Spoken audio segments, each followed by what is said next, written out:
Hello, and welcome back to the final round of the WOR Ironman League Season 8.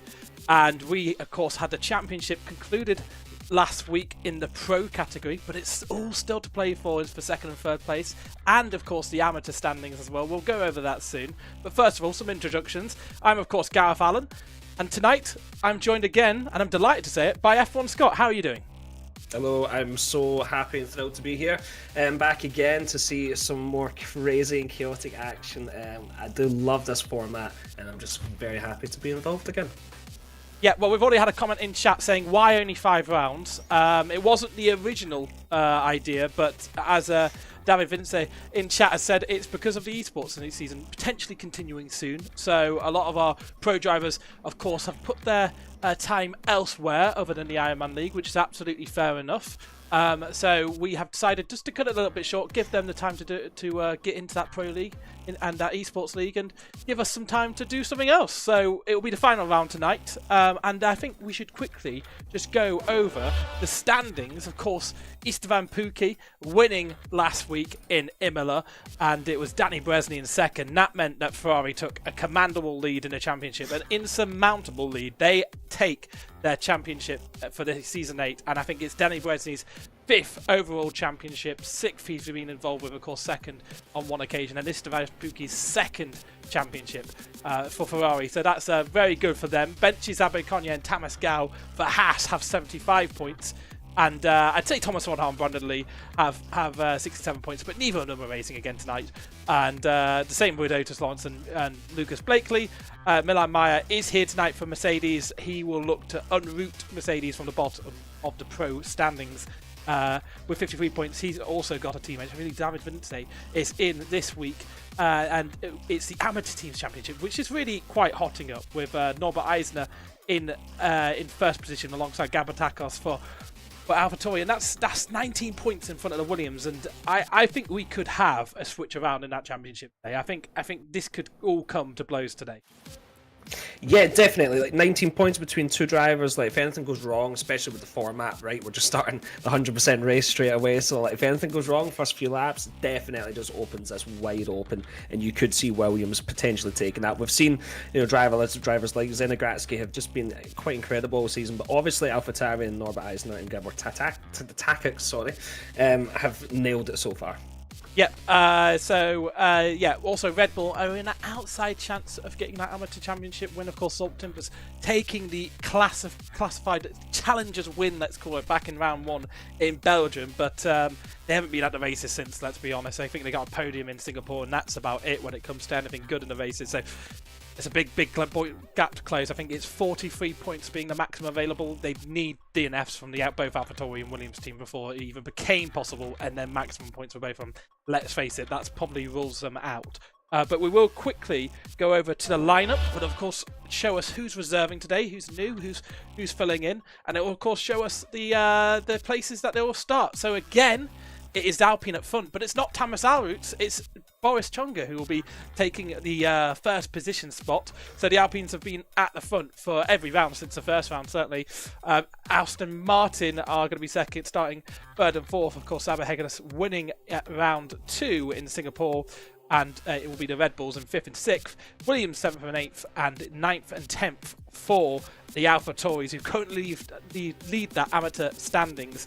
And of course, the pros that will be chasing up will be David Vince in that Mercedes, filling in for Shanaka Clay with Malamar just behind. They'll be looking to pull themselves up from the foot of the table. Zoltan Boda and Timo Kuipers for his first time in the Ironman League, I believe, in McLaren. Gabor Fekete and Luke Smith are going to come into the Alfa Romeo team. Tamas Gal, who's recently joined the RAG esports team, is joining his now RAG Benche Zabekonya teammate, and Istvan Pukki and Danny Bresny will be, of course, starting last here, looking to charge through from the back of the field to the front. So there we are. That's very, very interesting lineup for tonight. Yeah, definitely. Still some great names there. And fast drivers, we know everyone is. And obviously, like Timo, coming in for the first time, we'll be curious to see where he settles in. Starting 14th, it's going to be a bit tough, obviously. I do love the format that we put the drivers' teammates together as well, so that they can just be extra safe. Or it's either a high risk or high reward, right? It's going to be carnage if two teammates take each other out, or they'll just need to keep it as safe as possible. Look at Tamish Gao, yep, as you say, joined a new team recently, done very well. Good on him. Hopefully from 17th he can maybe even show us why that is and maybe be one of the top drivers today. Yeah, couldn't agree more with that. And we will be finding out where we're going to be racing very, very soon. A quick reminder for everyone at home where we could be racing. We've had Singapore. Red Bull Ring is still up for grabs. Imola was last week. Shanghai was round 3. Miami, we're yet to have. Let's hope we don't race there. Spa is, of course, somewhere that we've been racing before in round 1. Melbourne is somewhere we could race, maybe. And also the mystery figure of 8 track. We could be racing there too, and there's also 2 other tracks which are kind of hidden in the background that we aren't going to announce until they're maybe picked. But actually, I can say it because it's the final round. Maybe Spain or Jeddah could get picked as well. We'll have to see where we actually end up today. But which track there kind of invites you in the most, Scott? I mean, obviously Jeddah because of what's just happened, but you know, maybe another track that might have just popped up on our screen maybe could be the actual play tonight, Gareth. Absolutely. I would think you should take it away. We're going to be racing in the mystery figure of 8 circuit. Yeah, that's right. We're going to be racing at Mario Circuit in Mario Kart 8 tonight. No, it is of course going to be the only figure of 8 circuit on the calendar, Suzuka. Which is going to be fantastic. I love Suzuka very much, and I'm just very, very glad that we don't have to race at Miami, which is an atrocious track. I love it. Hey, I'm not the biggest fan either, but do you know what? I am a fan of Japan, especially Sector 1. I think it's one of the most coolest sectors in the whole calendar. To be honest, the whole track really, but that sector in particular, even the best drivers in the world, 20 of them trying to get through this, is going to be tough. I won't be surprised if we see some carnage and chaos in the first couple of laps. 100%. Of course, that big 180-degree turn 1 leading into the S's and the S curves and up through the Dunlop curve. Oh, it's a fantastic track, and we could have a few slip and slides at the start. We'll see what kind of weather conditions we're going to get into as we load into the race in the background. But, I mean, usually I'd say, who's this going to favour? But we just don't know. It's the Ironman League, of course. We have a completely random weather set. We usually have weather. I think the only time we haven't was back when we were both last in the booth together, Scott, at Singapore, which I think they didn't run it because it's a long enough Grand Prix anyway there, so there's enough unpredictability, and we had a good one there anyway. But I'm sure we'll see a weather front blowing. Of course, only a coastal track this is, only about 600 metres or so from the coast, so weather fronts do blow in, and a track that we're not going to go to in too long a time this season, in about 2 or 3 rounds' time. Yeah, of course, they brought it much earlier in the calendar, right? Which hopefully should make for a better race, to be honest. Maybe better weather conditions, a bit less chance of it being a bit too dangerous. So yeah, looking forward to that. Yeah, of course. And the last time we were here was when the big bust up between Ron Hart and Otis Lawrence happened. That was very, very entertaining for us all to watch. Will we get any sort of similar things tonight with some of the drivers? We have some drivers that are here to make a name for themselves in one way or another. You know, Thomas Gow with a new team, Luke Smith as a new driver on the market. We have you know, we've got a lot of opportunities here, right? Like to see see these drivers prove themselves, because even though the season's over, you never know. If a good performance comes here, there'll be teams looking. There'll be opportunities for you.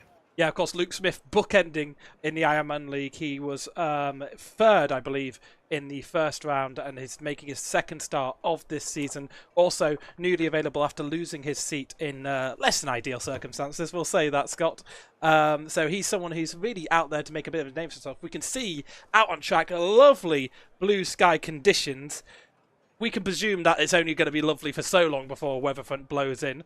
But you can also see the horrendous pit lane, which is like really bumpy. Have you ever noticed it's like a stairway to heaven? Like all the jumps going up there. It's hilarious when you see the cars go down. Timbo's just left the session. That doesn't fill me with a lot of confidence, I must say, as he is the lobby host. We'll see what happens in the background. But yes, any final thoughts here, Scott, before we potentially go into the race?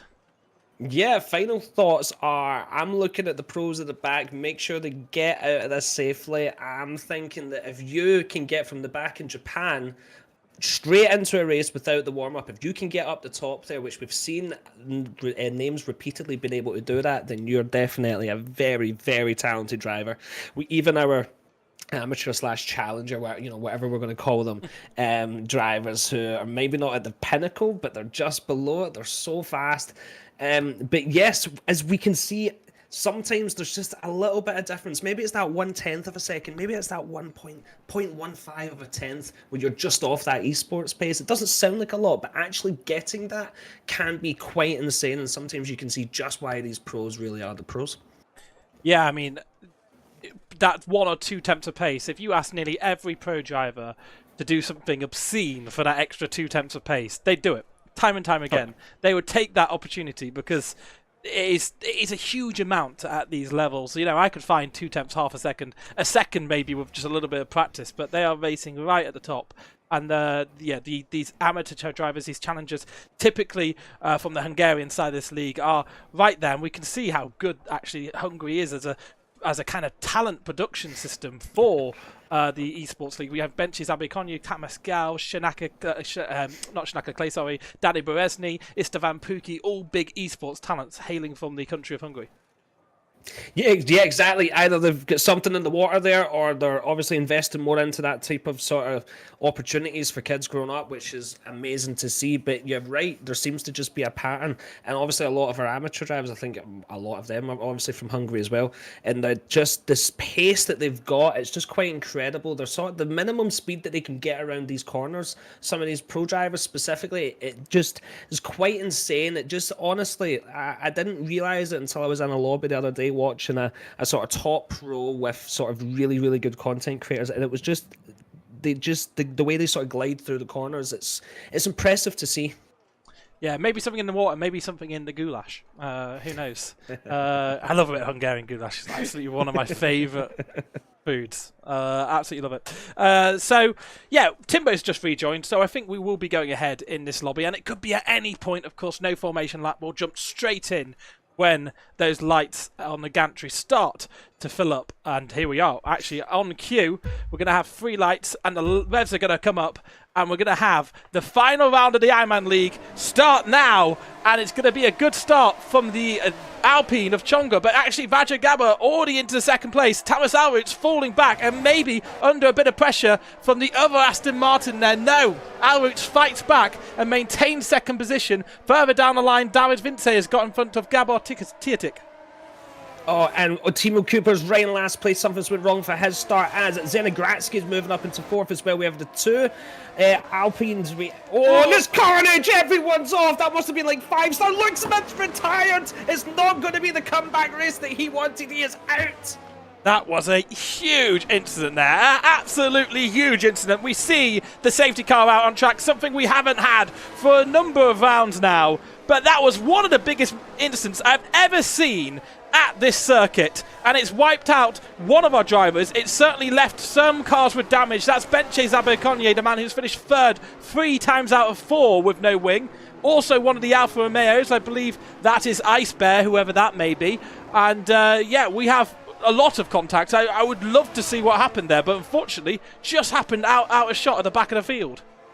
Exactly. It must have easily been 7-8 cars all in the middle of that. We'd also have a ghosted car in the middle as well, which might be causing, but yes, we can see tyre choices as well. Everyone's a bit split up. The unfortunate thing is this is a virtual safety car, right? No, it's a full safety car. It's just full now. It's just changed. Okay, this is good for Timo because he had an awful start.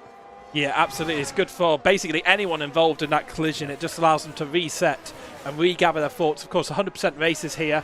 It'll be interesting to see if any of these front runners decide to come into pits. Nope, the soft runner of Chonga stays out. It will be a little bit down the order where we see the first lot of people come in, and it's David Vince who's going to come in. I didn't think he was involved with this melee, but he's choosing to get off of those tyres. I think he's going to switch on to a new pair of mediums. But look at this, over half the field pitting. It's a very busy and very active pit lane, because ultimately over half the field were actually involved in that incident. Yeah, that's quite insane actually. Just to see how many people in, and they're not coming out quick, so that's a lot of wings getting repaired there, as we can see Eisner coming in for a new wing as well. That is quite, and obviously serving a time penalty as well, it looks like there, so that's even more unfortunate. I'll be putting that AlphaTauri right to the back. But yeah, what that was, honestly, I wish we could look back at that, as you say, because like maybe we'll find out more from social media later, but that was probably, yeah, one of the biggest crashes that I've seen. I'll be watching that back as soon as broadcast ends. I'm going to try and understand what happened there, because that was a bit of carnage. That, to be honest, we could have done in Imola last time out, because it was a shockingly boring race last time out. But the first 5 laps were okay, actually, having said that. So we have disrupted that flow a little bit. But the people who have pitted, David Vince, Benche, Zabo, Conye, Ice Bear, Vaja Gabo, who he was a lot higher up, and I think he was just falling through the order. Maybe he was the catalyst for that incident. Istvan Pukki also involved, Zoltan Bowden, Milan Meyer, Eisner, and Luke Smith out on his return to the Ironman League. That is mightily disappointing for him and that Alfa Romeo team, of course, in a battle for second in the championship. And to be honest, it basically means that the Haas have a very easy cakewalk to the end here. Yeah, exactly. That's not going to be good for them. Also, would like to mention Tamas Gal, Danny Berezny. Obviously, they get the soft and the hards on respectively. Already in 7th place. I think that's quite cool. So they've kind of benefited from this. They're getting right up there. Everyone's going to have to do pit stops. We know that these pros are very good at maintaining their tyres. So very good start. I would like. I must be up nearly 10 places. Yeah, let's actually have a look at how many places they've made up. Danny Bresny up 12 places, Tamas Gal up 10 places. So, it could be Tamas Gal's best finish today. Actually, his best finish this season was last time out, where he scored a 5th in Class 6th on the road, only behind Takas Gabo, who ended up beating quite a lot of pros last week and scoring some good points for that AlphaTauri team. Remember the AlphaTauri Championship, the Amateur Championship involving the AlphaTauris and the Williams. You have to look actually at some Williams who are benefiting at the moment, 4th and 5th position in their classifications, whereas Norbert Eisner, all the way down in 19th, involved in that incident. He's going to have a very strong fight back now to be able to secure AlphaTauri those points. 19 points ahead, AlphaTauri are going into this, and of course the maximum point score you can have is 43. We'll try and work that out live, but I don't think it will work out that well, Scott. We'll probably get the numbers all wrong, but we tried, right? Yeah, look, we'll try our best. We'll try our best. As we see, last few drivers just catching up to the back of the pack. Should be probably expecting the safety car in this lap, you would imagine. Is this going to be the last one? I feel like maybe when me and you come together, we just maybe bring a certain amount of spice and flavour to the lobby. So, this might not be over yet. Yeah, a little bit of magic. That's what we are to the Ironman League. Please get us back for other seasons. Boris Chonga, Tamas Alvarez, they've maintained their first position and first and second position. Of course, that's basically where they started. It was indeed where they started this round. And they currently sit at the foot of the amateur standings. And it's quite nice because we get a little recap of all the little different drivers and all their battles. They are not too far away behind the Aston Martins. So, a good result for them here. And they got a good result actually back at Imola. Both of them picking up their best finishes this season. They could overhaul Aston Martin and put themselves into 4th in that amateur championship. Yeah, exactly. And it's good for these drivers, right, in the amateur championship, because they're fighting for potentially a seat next season, or at least to be noticed, to be one of those drivers, maybe even at one point trying to move up to those pro drivers. So they need to just race as much as they can. Yeah, look at that shot. That's a beautiful shot of the Casio triangle. I haven't seen that one many times before in the game, but we do have the Alpine of Tamas Alvarez coming through, and it's going to be Boris Chonga who's going to get the foot down, coming down through the last curve, and now he's going to try and allow his Alpine teammate to sprint away. He's immediately going defensive, but I don't think the Aston Martin's going to be close enough. Looking further back, Tamas Gal quite near the back of the AlphaTauri, and I think Istvan Pukki has already made a move up on the Aston Martin and Vaja Gabo as Zoltan Bowden slides through too. Oh, very nice. Istvan Pukki making that look easy as we come to one of the best sectors in the world. We see these drivers, can they be making any moves? All very close to each other. Danny Berezny potentially looking to go. Decides to wait a little longer. And he just rode the curve a little too much. That could have been bad. Yeah, he has a little bit of a buffer to the car behind, but the man who's won the most championships in the Ironman League history, has won only one race this season. His teammate Istvan Pukki has won 2. He'd like to even the playing field on that one and get race number 2 under his belt for season 8. Let's see how he can advance. He's certainly looking one of the best placed in that pro category to close down the lead, and once we've seen those Ferraris get out in the lead, they've been pretty much untouchable this season. Still, Boris Tsonga leads on lap 4 as they head downhill and then uphill again towards 130R. It's Tamas Alruts who's under a little bit of pressure from the Aston Martin here, and of course these guys battling hard for that final 4th place position in the championship standings. It absolutely matters to these guys a lot so they can maintain their place in this Ironman League roster. Yeah, exactly. And while that's been happening, Tamas Gal also got himself up to 6th place, making his way up through these challenger contenders as Boris Tsonga puts in a faster lap, immediately taken away by Danny Berezny and Ben Chabot-Conye. As he goes, Tamas Gal making a move, going into 5th place, gets it done before the first corner. He's certainly making moves. He is on those soft tyres, though, that will come at cost later. Oh, and just enough space for Takis Gabor. Has to recede a little bit, lets that Ferrari go for now of Danny Berezny. It is very sometimes unwise to make a move at this sector. Yeah, absolutely. There was no way Danny Berezny was waiting behind there. He forced the issue down into turn 1, and now he has the Williams of Benche Illes just ahead, who has scored a 3rd place in class, being his best position so far. But Danny Berezny, of course, not fighting with him in the same standings. He's looking for the win. He's going to look up the inside at the Kobayashi corner and take that position away nicely. Danny Berezny now chasing after Tamas Gal in the same class once again. Yeah, great stuff on the hards as well. 5 laps in, having that confidence, he's just sending it down there. If you're not getting out of his way, then something's going to happen. He's feeling it right now. But Tamas Gal as well doing very well in 5th place on the soft tyres. If there's a safety car maybe in the next 10 laps, definitely could suit that sort of setup. Otherwise, Danny Berezny is looking okay. Oh, as we see Tamas Alruts actually losing a couple of places on the straight as they're all getting very close to each other coming to the end of this lap. Yeah, and I think it was Alruts going backwards, and that has given the opportunity for Zeno Goratsky to also go through. So now Jabe Hegelis, who knows how to win in the Ironman League, in the amateur class, is now chasing down the race leader. But look at that, Alruts looking to fight back as they head into turn 1. I think Zeno Goratsky was wise to it, just covered that position off and made it very difficult for the Alpine man to overtake. But that means that likes of Tamas Gal are right behind, and he's going to try and force the issue through the S's, knowing the pressure of Danny Berezny right behind as they weave uphill left and right, one corner after another. Danny Berezny now right on the back of this battle too, and he will look for any scrap to get into the pro race lead here as they come towards the 2 Degners, and I think it's just going to settle down. But we can maybe see Tamas Gal go for a little lunge at the hairpin. It's a much better drive as they head underneath the racetrack at 130R, and they go around the outside at the hairpin, and Tamas Gal just dropping behind here, and I think he's still fighting towards Spoon Curve. Oh, definitely. They are pushing each other to the last inch of the track there, but Tamas Gal is not giving up. He's having a good day. He's got that momentum. He's going to go for the inside. Difficult place to overtake. Oh, and the Alpine does slightly go off the track. Will lose a bit of time. Danny Berezny also not being able to make it through of the Alpine. So Tamas Gal has got a little bit of advantage, but we see Berezny already going for this move. This is a very scary place to make the move sometimes, but he's going to be in front. Gets it done. The Alpine again going off the track, coming to these last couple of corners. That's Tamas Alruts lost 2 spots.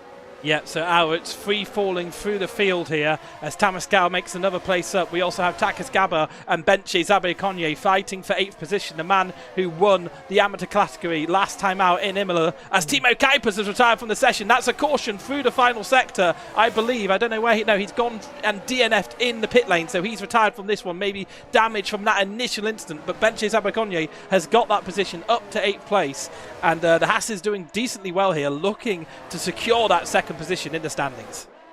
Very unfortunate for Timo. It looks like it's been a bad day for people trying to get a name for themselves in either the first time or coming back. Very unfortunate, as we do see a lot of overtaking going down at David Vinca dropping back, and the McLaren of Zoltan Boda as well at the back as well. I think there's been an issue there as we have a yellow flag. Is that nearly a full track of yellow flags? Something going on here as Tamas Gal gets into 2nd place. Yeah, I think most of that was from that the McLaren of Timo Kuiper's returning to the track, but also Ice Bear. I think that may be Fekete, I'm not quite sure. He is in 18th position and he's falling down. Tamascal up into second position, and really won't be long until he's looking at the overall lead here. Will he be even thinking about the move as they head into 130R? We saw Danny Berezni make a move here last time out. He's making a move on the Aston Martin. He goes up the inside. The Aston Martin still stays there, and as he's pushed back a little bit further, I think Danny Berezni is fighting really hard for that position. He doesn't want to see Tamascal disappear down the road. Someone's had it off at 130R2, and they're still pushing. 2 by 2 they go. Tamascal going for the lead here. Danny Berezni looking to get into third place of the race, and he's closing and closing, but just blocked off by the Alpine. The Aston Martin then clipped the back of the Alpine, and that has given that position to the Ferrari man. Oh, definitely. And who's just been staying along with? The whole thing has been Danny Berezni, right? He's just staying. Tamascal's almost kind of having to fight his way through, and Danny's just working it right behind, saving. Actually, looking at his resources, needs to start saving a little bit come the end of the race. But he's about to take second place, you would think, by the end of the lap, maybe the start of the lap. And Boris Schonga doing his best, but sometimes you just can't keep these guys behind, especially 7 laps into Japan. You can still definitely drive on the soft tyres, but they will be just starting to get into the realm of not being as powerful as the hards will be for the next 10 laps or so. Yeah, very interesting to see. Yeah, Tamascal, who started on those softs as well, had a little brief safety car period, so that may have just saved them a little bit. But Danny Berezni on those hards, now 1.2 seconds behind this car at least. Well, actually a little bit more when you take into account the time he's behind second place. He's not going to be in DRS of Tamascal. It'll be interesting to see how quickly he can close him down. So that's very crucial that Boris has been able to stay ahead of the Hungarian for another lap there for Tamascal's race. The man who's just joined RAG8 Esports really wants to put on another good show. He had one of his best finishes in the Ironman League last time out, and Danny Berezni surely, as we run down to turn 1, will get this one easily done. Yeah, you would think so. And the start-finish straight going already. We'll have it done long before turn 1 is over, and as we can see, 1.3, 1.2 seconds behind, needs to get back into that DRS. If he can do it, then this is really good for Berezni. But if Tamascal can just keep that distance and time over the 1 second, then it could be very interesting. But Danny Berezni with the hard tyres is looking to me to be a very strong decision. Yeah, so Timo's been in chat saying he was one of the people who was kicked in the loading screen. So I think maybe the incident was involved with his AI there at the start of the race, or maybe him rejoining from his AI. So one of those people had a bit of a moment there. So it's a shame for Timo Kuipers. 1.2 seconds is the gap as they head through into the second sector here, and Danny Berezni absolutely pushing, throwing it into the hairpin. But as we can see, light flashing, he's used up a lot of his energy there to cut off through the pack. And we're now looking at pro drivers such as Istvan Pukki all the way down in 9th place to be the next to carve their way through the field. Yeah, exactly. And, you know, the Williams guys, they're keeping well, right? They're 9 laps in, they're still 5th and 6th. They're doing very well. Zenigratsky and Benciellis. Keeping a good sort of standard going, especially on the medium tyres. But they, again, will be slowly starting to get to that point. But I think Istvan Pukki in the hard, he just needs to get through a bit of this train, right? Sometimes you can get caught in that sort of DRS train. And it can be detrimental to your race because everyone's got that extra advantage. Yeah, we saw that back in Singapore, didn't we? And how well the amateur cars stuck together. And when there's only a small DRS zone as such as is here, then it's hard to close down if they are working together. It's when the fisticuffs start to come out and you see a bit of battling in that pack that allows those pro drivers to carve through. But he's all the way down in 9th position. And those amateur cars are in a battle of their own, of course, not too bothered about letting a pro driver through if he isn't challenging them for those positions in the first place. Yeah, exactly. But Tamascal's still not flying away like you would maybe need to see to really make the soft strategy work, but he still is maintaining that 1 second gap. He's fantastic. Look how close he is to the back. He's going for the inside move, and he makes it done. Oh, that was very nice. That's not usually a corner you're going to see a move like that, but he'd had enough, and he needed to get up the spots there. Yeah, Istvan Pukki sensing the moment was his and move through Degner 2. You do not see that very often, and full respect to Tagascava, who just said, well, if you're coming through there, ultimately I'm not going to, die on that hill defending that place. And that's very, very decent. So now Istvan Pukki, only the 4 or 5 cars in front of him that he needs to go through, but they are battling well in front. And I think that's the two Williams just switching positions, recognizing one has more pace than the other. But we also see Boris Tsonga under threat there from the Aston Martin. The Aston Martin right behind as they head into the Casio Triangle, up the inside where Senna and Prost crashed. There's maybe a little bit of contact, a little bit of bumping between the two, and the Alpine will have to go the long way around the outside. I don't think he'll have DRS either, so the Aston Martin man has DRS, but that means the Williams can sense the opportunity, and they're looking to flank him on one side and the other into Spoon Curve. Actually, Tsonga's done very well there to keep the Williams behind. Yeah, definitely. They both slowed down quite a bit as Istvan Pukki makes up another spot, by the way. He's gaining and gaining, getting back up to his teammate. But yeah, what the two Williams need to worry about as well, and to be honest, everyone kind of hears they can't slow each other down, because if you slow yourself down on a corner exit with this many cars behind you, especially on that long straight, sort of going into Sector 3, like, you're going to lose like 4 or 5 spots. Yeah, absolutely. So they need to work together. They need to be a bit more clever here. But look at that. Hegedus actually has a little bit of a sprint away. Tsonga starting to struggle on those soft tyres, going backwards. And you can see Danny Berezny sensing that he needs to be... Sorry, Istvan Pukki sensing he needs to make moves and getting by Zeno Kowalski there, forcing the issue around the outside of the hairpin there. Like, he's made like 3 moves in 2 laps now. Like, he's on a kind of mission here, and we can sense it. Not easy to overtake this much in Japan, but he is really, really putting those hard tyres to work. 9 laps. We're seeing he is getting a lot extra speed on the corners. Maybe it is at that time now, kind of near that threshold. You know what Japan's like. Oh, as Williams just gets in front of Boris Tsonga, who is doing well on the soft, but it's clearly too late for him as Istvan Pukki's thinking on the outside. Can he make it done? He gets the car in front, gets the inside line now, makes it stick. Very nice Ferrari into pit. Lovely jubbly for Mr. Van Pukki, and he'll have DRS and a run down to turn 1. He's closing and closing on that Williams, who also has DRS, so a good bit of battery burn into T1, and now he picks up 4th position. But look at this, he's already 5 seconds or so off the back of Tamas Gal, as we have actually seen Danny Berezny make a move there on that lap. We've missed that. Danny Berezny has got in front of the Haasman for the overall lead of both the Pro and the whole race. So Danny Berezny in usual territory for himself here. Yeah, exactly. And what that confirms is, 11 laps of softs, maybe 2 laps of a safety car, 9 laps of softs. That's probably it now. They're probably done. We will see Tamas Gal come into the pits soon. Probably not even worth fighting that. It's better to stay behind Danny, right, and just try and get your battery up as much as you can, because this is a long race. Yeah, but I think as soon as he'll lose that DRS, he'll start to look at the gap behind and see if there's a space for him to slot into, of course.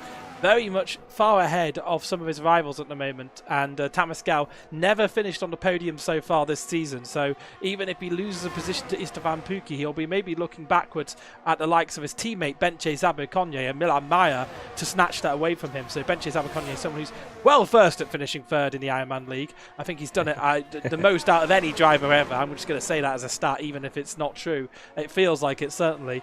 So we'll see if he can close him down, but Tamas Gal having his moment in the sun here, certainly. Yeah, definitely, and maybe we'll find out later, but Ben Shabalkonyi and Milan Mayer, maybe they've picked up something at the start, as we see Istvan Pukki getting into 3rd place now in that podium spot on those hard tyres. Absolutely, very nice. Shaba Hagedis, no point fighting that. Oh, he just threw the Haas right in there, Ben Shabalkonyi. That's the sort of moves I want to see at Japan. Yeah, well, if you take that inside line and you try and hang it around the outside, then it's pretty sketchy, especially on some older tyres. But Benchi Zabekonye still making those softs work as we're 13 laps into this race. He was one of those cars that pitted earlier on, so they are slightly fresher than the softs running ahead, but still, starting to be in a window where he should think to pit, but of course he's a pro driver, so he'll know better than I do. Takas Gabbard, the man who won last time out at Imola, looking up the inside of Boris Tsonga, and of course Boris Tsonga going backwards, sliding all over the place, and Larry on traction as we run down through the right-hander of turn 12 and towards Spoon Curve. That's another place lost for the Alpine, and Benche Zabekonye, he'll go through almost immediately. I wonder if he'll get it done before the Casio Triangle. Yeah, I would imagine so, especially with the confidence of that move at the start of the lap. That was great. Yeah, he is making moves, but also on that soft, I'm starting to think that maybe a few people have been affected. Maybe they've got extra damage on the car and whatnot. But it's still a long race to go. But Milan Mayer, also Zoltan Bodas had a bit of unfortunate stuff for the pro sort of side as well. David Vinci. and a little bit of trouble in 13th as well. We'll see what they can do, but Ben Chabaconyi, will he make a move here? I think he's going to go on the inside, get it done, gets his foot on the floor, battery opens, but not really making the moves. Very interesting. Yeah, out of that slipstream, he just lost the overspeed that he seemed to have going down through the last curve, and he'll just have to stick it out and suffer behind this Alpine for another lap. Both of them on similar age softs now, so really there shouldn't be too much in it. But of course, WOR is a pro driver for the RAGG esports team, if I get my words out correctly. The other is just one of those amateur challengers, so there is a bit of a pace difference between the two of them.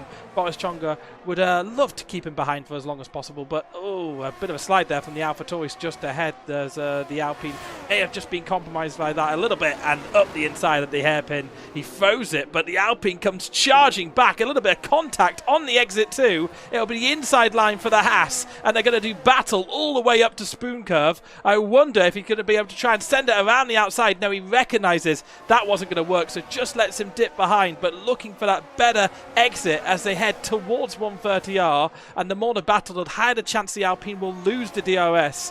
And of course, no DRS down here. DRS down the start, finish straight only on this track. But just pulling away. Ben Chabaconyi looking to not have the straight line speed on that Alpine at the moment. Yeah, definitely. I've been here before, you know, the guy in front of you maybe has a lower downforce setup, and on these straights it's just a little bit hard. Actually, we do see that Alpine flashing as Thomas Alberts gets into 9th place. Miller Meyer gets into 9th place there. But that's very interesting. We did actually see it flashing, so I've got a funny feeling he's using all of his battery to just try and get in front, but it's been to no avail because Ben Chabaconyi is into 7th place and gets it done. Yeah, absolutely. Now 5 tenths ahead is Takas Gabor, who doesn't have DRS on the car in front. We saw him struggling a little bit on traction through the second Degner. That was someone in the wall. That was Takas Gabor struggling with traction, and surely that's going to be our second safety car of the day. It is! Hey, when we're here, carnage will come. That is unfortunate. I bet you he's done this track 100,000 times and he very rarely makes a mistake there. Sadly, he's done it in the Ironman League with commentators watching. Very unfortunate for Takas Gabor. We all know he's a very good driver, but yeah, we saw it. Consequentially, this is huge for the championship, because the Williams have 2 drivers who could score points and will score points if they finish, but AlphaTauris only have 1 driver, so it's all going to be up to Eisner. Norbert Eisner, currently sitting in 10th position. His best finish so far this season was a 2nd place in China. He also scored a third last time in Imola when it was a double podium for AlphaTauris that put them in such a good position going into this championship. But the Williams will be delighted right now with what's just happened there. Oh, exactly, because we've seen Zenegratsky. He is down in 15th. You'll feel a little bit hard done by. He's got 3-lap old mediums. He could have wished this was a few laps earlier. But do you know what? It'll be good for him. He can get back up to everyone else as we see our leaders coming into the pits.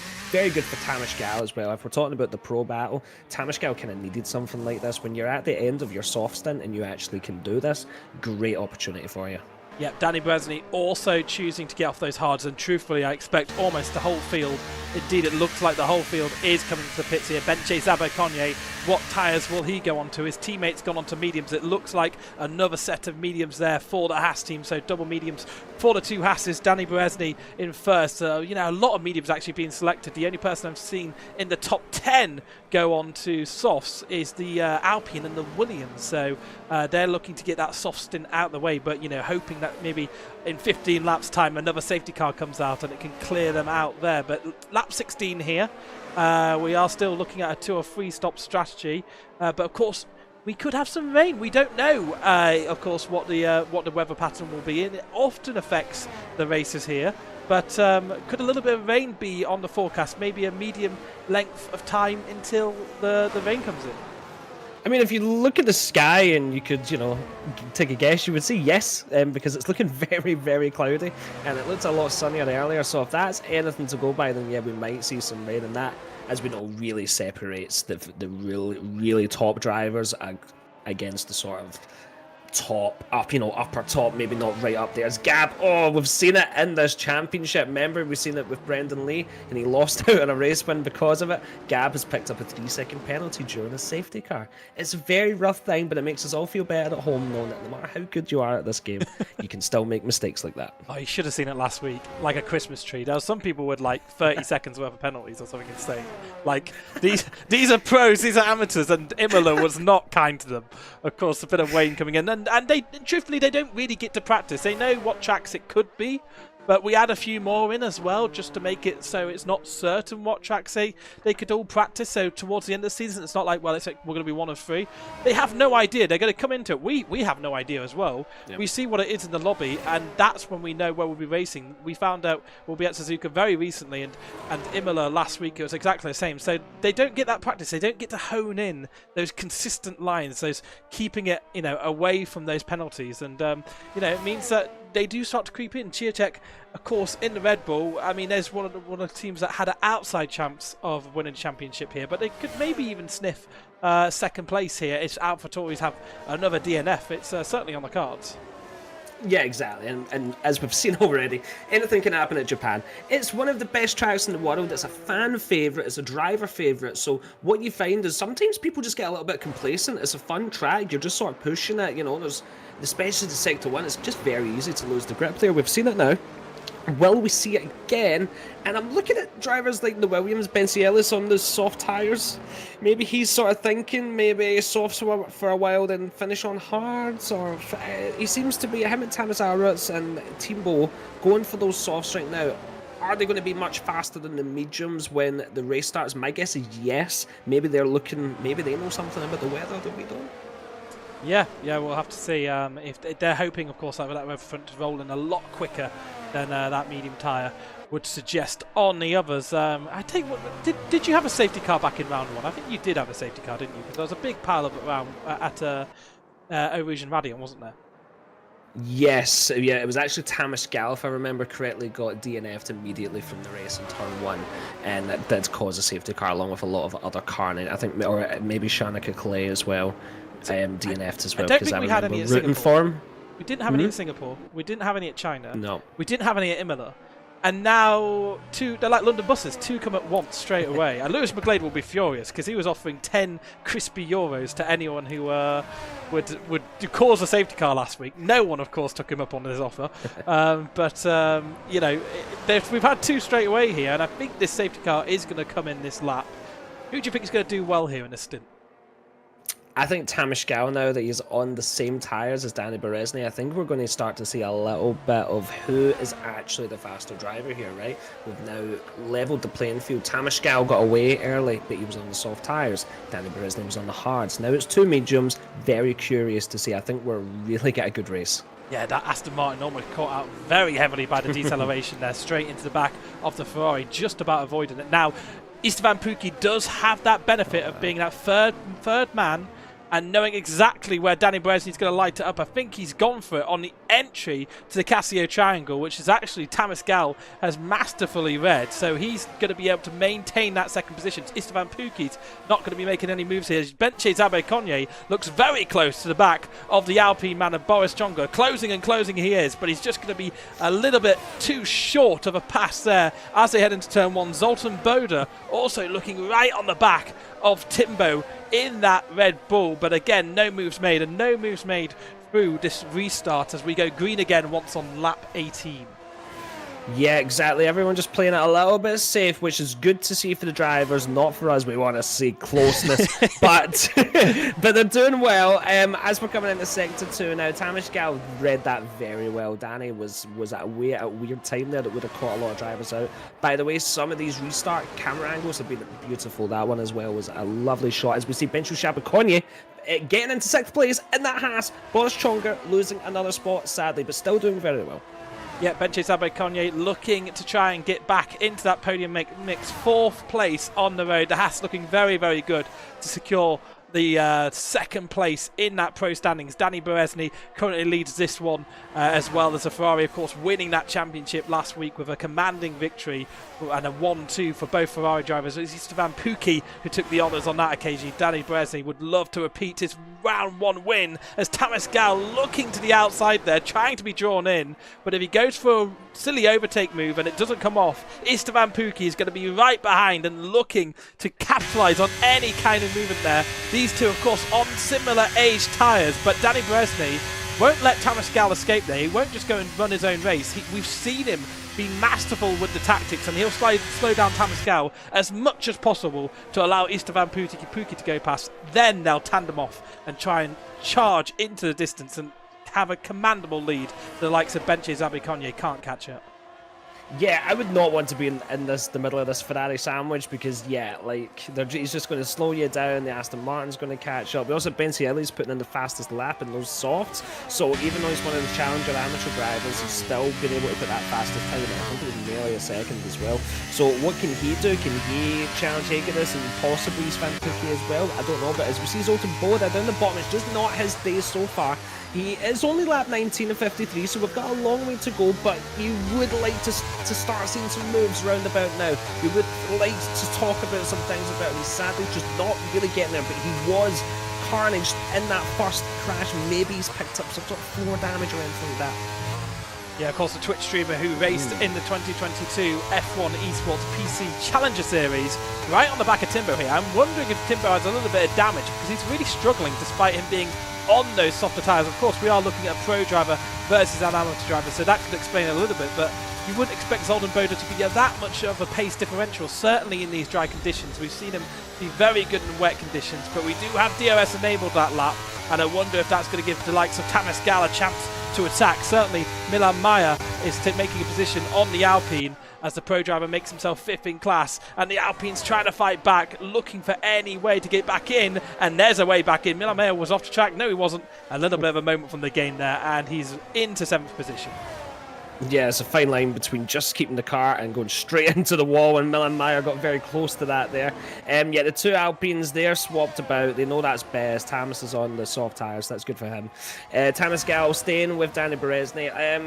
Weird position. I guess good for Thomas Gal, bad for Danny Berezny. I've noticed that Thomas Gal is fast on the straights. I don't know if he's wasting resources or if he just has more top speed there. Quite interesting. Jabba Hagedis doing very well, keeping up with everyone. But yeah, we see Thomas Gal here half a second off. He seems to just usually always be catching up on these sort of straight lines. I don't know. He does, as you can see, the resources he is. So he's ready. This man is ready to go. He's ready for 33 laps of awesomeness. Danny Berezny, you need to watch out. Yeah, he's going to be stacking that ERS into turn 1 and trying to slow down Danny Berezny as much as possible to allow Benche Zabikonye to come through this pack here. The two amateurs, Hagedis and Benche Iles, doing a very, very decent job actually to stay up with the pros here. And of course, they're in a race of their own. Benche Iles are looking to secure some good points for the championship. Now, Thomas Gal is going to close and close. 2/10 is the gap. EOS burn down into turn 1. He takes that position, and Thomas Gal leads here on lap 21. Yeah, beautiful move, made it done right. And to be honest, like, Japan is one of those tracks where I would maybe opt to have that lower downforce, because it is very hard to overtake in this Sector 1. Even if you can turn the car better, still very hard to do the overtake. So we'll see. This is maybe his time. We did see it with Otis Lawrence a few races ago when he got out into front and he just had to absolutely break that DRS as much as he could, and he did. Can Thomas Gal doing it? That is a sign of a top drivers to get in that first place and get out of DRS. Yeah, he looked a little bit leery there through the Degner. Certainly lost a little bit of time again, losing traction and locking up the rear brakes as they head into the hairpin. So into the lead of the race, once you're chasing someone down, sometimes your mindset can just switch. And you go from being the chaser to being the defender, and it just means that the psychology of it all really just slows you down, removes a couple of attempts of pace from you. Of course, you do have the pace extra because of DRS, you have the pace extra because of the slipstream as well, but through those corners, you don't expect them to be any worse, actually better because of the lack of dirty air in front of them. But Danny Berezny still 2 tenths behind here, and I think he'll use a bit of DRS to get by if possible. Istvan Pukki actually dropping off his teammate just a little bit there. He will have DRS, but he won't be able to also get by the Haas, which is what the Ferrari of Danny Berezny would have hoped. 2 Ferraris pass 1 Haas at the same time, and then they can go into the distance. Here we are, Danny Berezny up the inside, you know the score, takes the race lead again on lap 22. Yeah, and Tamaskel not fighting at all, just opting to stay in. Oh, we have a yellow flag. It's Ice Bear at the final corner, I think, is retired. I don't think that's into the pits. We're not going to get a safety car. I would think it would have happened by now, but very interesting to see. Almost looked like at the pit wall. Yeah, I would say he crashed into the pit wall there. Maybe spinning, but Ice Bear playing the track is ice out there, maybe going for a little bit of a drift. Not fantastic for him, but at least I don't have to guess the whole race who he is, and he's not going to score any points anyway. So Alfa Romeo are finishing no higher than 3rd in the championship, we know that for sure. Haas have definitely secured their 2nd position. Now I'm just going through, could the likes of Mercedes indeed actually get Alfa Romeo? Alfa Romeo could be sitting at the bottom of the board here, because Mercedes in P5 at the moment, 53 points, Alfa Romeo 67 points. Now the Mercedes of Milan Mai and David Vinci aren't picking up many points out there, but it's very easy that Alfa Romeo could freefall from challenging for the P1 back in round 2 and 3 in China, and now just not being anywhere, to be honest, being bottom of the pile. Let's see what happens for the rest of the race, but not good for them at all. Yeah, definitely not. We have seen Mercedes and Milan Meyer, though. He has been cut that time down to sort of 6th place. He's been in a little bit of a fight with Thomas Alvarez, but they are really losing Bensi Illes a little bit, which is a bit unfortunate. He's going to have to get by now. Yep. Needs to make that move done and can't lose time as Tamas Gal takes the lead of the race again. They are opting to again just switch it up, just stay the 3 of them. Shabba Hagedis is, but like, let's be fair to Hagedis, right? He's still in that. He's still in this. Benzi Shabokoni will be trying to catch up, but Hagedis should be very proud of himself. But those 2 Ferraris, I just don't want them behind me. They're just staring Tamas Gal down the entire race now. Yeah, I think Zabakonyi has also got by Benche Illes recently, which has cost him a little bit of time and worked his way out this train, which is going to cost tenths per lap, of course. 1.5 seconds. He's got to close down on Jabba Hegedus to be in a chance for any sniff of a podium here and help his teammate out crucially, but losing more time actually. And very, very interesting. I think he may be just feeling a little bit of pressure there, but he just, I can't commend him high enough. Remember back in Singapore, he did it really well actually, keeping up with the pro teams until about lap 23, lap 24, and of course he went on to win that round of the Amateur Championship too, and someone who will be looking to not finish last in the Amateurs is that Aston Martin team, and at the moment Jabba Higidus has come right at the right time to stop that from happening. Yeah, doing very well for himself. We have seen some of the amateur drivers. Oh, the 2 Ferraris getting very close to you. I imagine there was a slip there. We have seen some of the drivers really sort of show their mark. Zenigratsky over the course of the season, he is definitely been a name that I've seen up the higher end. Oh, as maybe both Ferrari. Oh no, just one Ferrari. Danny Berezny bites Van Pukki's looking at it. They touch the wheels and he has to slow down very, very close to there being carnage there. Yeah, that was hairy. That was scary. And Istvan Pukki sensed an opportunity to go up the inside. Tamas Gal, defending from Danny Berezny, was pushed to the outside. And Istvan Pukki just getting up the inside there. He managed to keep it going in the right direction. And crucially, he managed to not knock Tamas Gal off balance. So they remain as they were in terms of 3rd and 2nd position after Danny Berezny took that 1st place once again. But that's exactly what they want. They want Danny Berezny to close down. They want Istvan Pukki to get the move done at the same time, and you'd think that slowing down of pace there would have helped out Benche Zabakonye, but it doesn't seem to have done it. Still 1.5 seconds adrift to this one. He's going to have to use a bit of ERS to get back into this train and also try and drop Benche Illes so he doesn't have to worry about defending from the Williams driver. Of course, the amateur driver looking to score some big points here and secure 1st in the championships from the amateurs, with AlphaTauri's 1 man down in that amateur standings. Yeah, definitely. And you're right to say about Bensi Sabukonya how he should have gained there and he didn't, because Hagedis did. He's been able to get right back into the sort of top fight, right behind the Ferrari now, so he definitely gained. So Konya does need to pick up the pace a little. Talking about the AlphaTauri of Eisner, he actually got a 3-second time penalty. It is a long race that might not be the biggest hindrance to him, but it might come into play because the Williams are still doing okay. Yep, no change of position between first and second that time around. As Tamascal just wasn't close enough, maybe just choosing to save a bit of battery and recognise the danger of being out there at the front with no battery to help them defend from third position, because as soon as the Ferraris get into first and second position, I think there'll be every chance that those two will just be able to work really well together to pull away. As Jabba Hegder still 7/10 away through that first sector, a little bit slidey through Degner 2 as well, so just trying really hard to keep up with them and extend his chance of winning this round. But look at that, Istvan Pukki, just a better drive out the hairpin there, and Gal's had a better second phase, maybe learned to use a little bit of battery there. But look at this, 7/10 is the gap to Danny Bresley. Danny Bresley maybe sensing that the Haas is at risk here.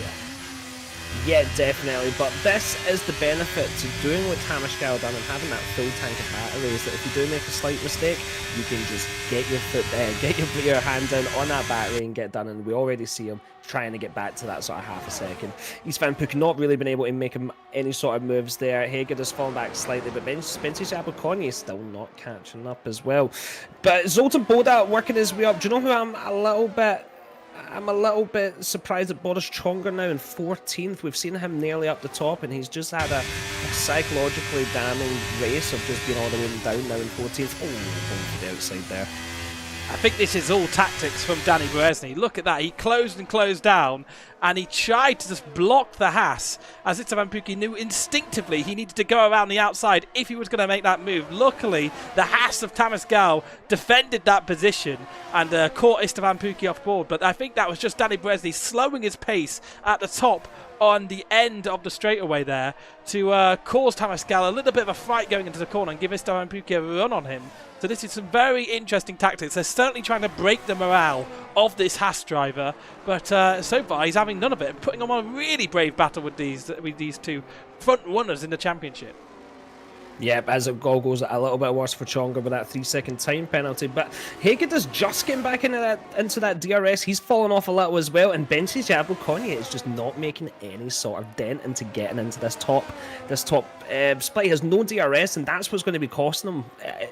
I know it's only one per lap, but it's still going to give you a few tenths. And if he's not getting that every lap, he is going to struggle, and he is struggling. But Zoltan Boda, Tamas Alberts, and Milan Meyer have all been having quite an intense battle every lap as well on the start-finish straight, so we have been seeing a lot of overtaking happening there.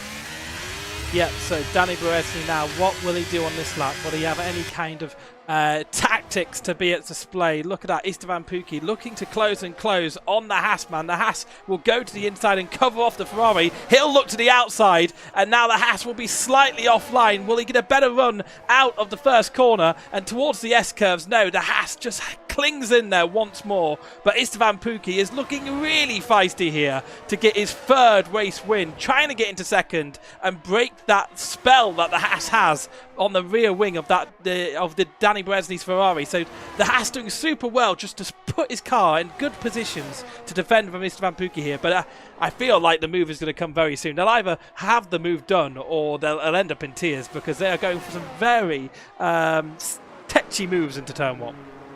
Yeah, definitely. I think they trust each other to give them enough space, but it is Japan. Obviously, you can make a slight mistake and then it's game over for everyone. Shaba Hager has fallen right back. Bensi Sabukonya has now got into the DRS. He's going to have DRS for the first time in a while. Hager has not had a good lap. I think it's just been one of those times where you're getting 11 laps on the mediums. Surprised a little bit early to maybe see some drop-off, but he's definitely either dropped off or he's just had a horrible lap. 2 seconds away now from Istvan Pukki. Yeah, I wonder how hard he'll fight with Bensi Sabukonya, or just let him get through to kind of set the pace once again, sit behind, recharge battery. But now, once again, it's Danny Bresley, Tamas Gal and Istvan Pukki down into turn one. And I think Istvan Pukki so close out of that final corner, but maybe a bit too close. He just seemed to not have the run. And Tamas Gal immediately going defensive, getting out of the slipstream of Danny Bresley, but also Istvan Pukki choosing not to follow. He knew the mistake down out of the last curve. was going to cost him any chance of overtaking his benches. Abercrombie does get that position off of the class leader of the amateurs, and he will just sit behind and sit very gently on that ERS and recharge it over the next few laps. Treat it like a nice fine wine, age it, and use it at the end of the race at a special occasion. Exactly, but I think Bencijabo-Konya will be a little bit annoyed at himself for not getting that time down to the top 3. He's got 2.7 to catch up. That's going to be rough. Is that rain? Is it rain? I think that's a little bit of rain. So, right. Okay, and immediately the Haas there getting very loose into the hairpin, feeling the effects of that weather roll in. And I think you're right. We are seeing rain on the telemetry, 18% chance of it rolling in, so it's going to be a light shower, but, you know, is that going to be enough for people to switch to intermediates? Let's see over the next few laps. Well, we know Japan and we know when it rains it pours, so that's very interesting. Yeah, it's already spitting it down quite fast. I can guarantee you we will be changing tyres in the next few laps. This is going to get very wet. That is quite mad how quickly that is under half a lap, and we now see it raining continuously. Look at that on the screen. No one coming in at this minute, I would think. Or are they? No, they're not. Oh, right at the end, he's Van Picking making that choice. Will he come to play? Gets the car down. Stop just in time. I love to see it. Not picking up a 5-second penalty. This is great. That was like 30 seconds of rain and now we're pitting. Absolutely. They're going for it. They're risking it. Bencijabo-Konya also deciding to get on a pair of intermediates. The Mercedes of David Vinci goes through. So does Zeno Goratsky. Who else is out there to pit? Sultan Boda, Alruts, Gabor, Tietik. They've got not much lube, but the lead two stay out on those slick tyres, and we saw Danny Berezny last time out make a very, very wise call, going a lap longer than everyone else on those tyres and gaining a few positions on amateur drivers, it must be said. So Danny Berezny looking to stay out, Tamas Gal following him through, and Istvan Pukki, he was boxing opposite of that Haas, wasn't he? As soon as he saw the Haas, didn't commit, he dived in at the absolute last moment. I wonder if that's a move they've practiced once or twice before over at their training camps, respectively. Yeah, exactly. Aziz Van Pukki's already made a spot up on Milan Mayer on those intermediate tyres. So, but you got to remember the two Ferraris were right next to each other, so the double stack would have been very costly for it. Would have been East Van Pukki who's behind. So I think he just had to go for it, and it's actually maybe to me looking like it might be the right choice. But we'll see. Danny Berezny might just be on the faster tyres for now. He might have got priority because he was the Ferrari in front. I'm gonna be very interesting to see. But yes, this is making it interesting. This is it. Who is going to mess it up first, Gareth? Yeah, so now they do come into pits. I don't think we've had the DRS disable message yet, but very slidey there, trying to take every bit of tyre life out of the tyre towards the line. Jabba Hegadus also going to pit, but I think crucially for Istvan Pukki, he got caught up behind one of the Alpines there on that lap, so that may have cost him a little bit of time. Now Bencijabo-Konya is going to come out in second behind the Ferrari of Danny Berezny, but where is Istvan Pukki? He pitted a lap earlier, and is he done enough to take the lead of the race? He'll certainly want to have leapfrogged that Haas. It's going to be very close into turn one, and indeed he's going to take that position. It's a Ferrari 1-2, and the Tamas Gal is left out by going a lap longer. If he'd pitted and took that position, then Tamas Gal could be leading the race right now. It's so fine margins in this sport sometimes, and that was the moment to pit. And there we are, DRS disabled. You must be on the intermediate tyres now. The switchover has happened. That is great. I almost thought that Istvan Pukki got the sort of punishment for maybe going in a lap early, but no, he's proved me wrong. He's got out in front. Very nice to see. Bad for Tamas Gal. But look, Bencijabo-Konya is in that fourth place. The two Haas are representing themselves. Oh, Tamas Gal's going for a move on Danny Berezny, getting that second place down. He's like, no chance. I'm getting right back in this sandwich. Yeah, there we are. That was very crucial now. 1.2 seconds is the gap. Of course, no DRS to play with, so the second window doesn't matter too much, but maybe Tamas Gal liking these wetter conditions more. Now, we're not going to have too much of it. Only the next 15 minutes or so, we are being told. So he's got to make hay while it rains, which is very opposite to actually when you're meant to make hay. But, you know, Tamas Gal, you do you. He's looking to close down on Istvan Pukki and just, extract the most out of those intermediate tyres. Yeah, definitely. But because we're not going to have the DRS, right? So you really need to start making moves now. Like Zoltan Boda in 7th is really going to have to start making moves if he wants to try and have any chance of getting the podiums before the end. It's going to be a little bit tough. But Bensi Jabal-Conye, that 2.2 seconds, struggling a little, just needs to get acquainted to the race again with it being red. Oh, and the Ferrari making the move.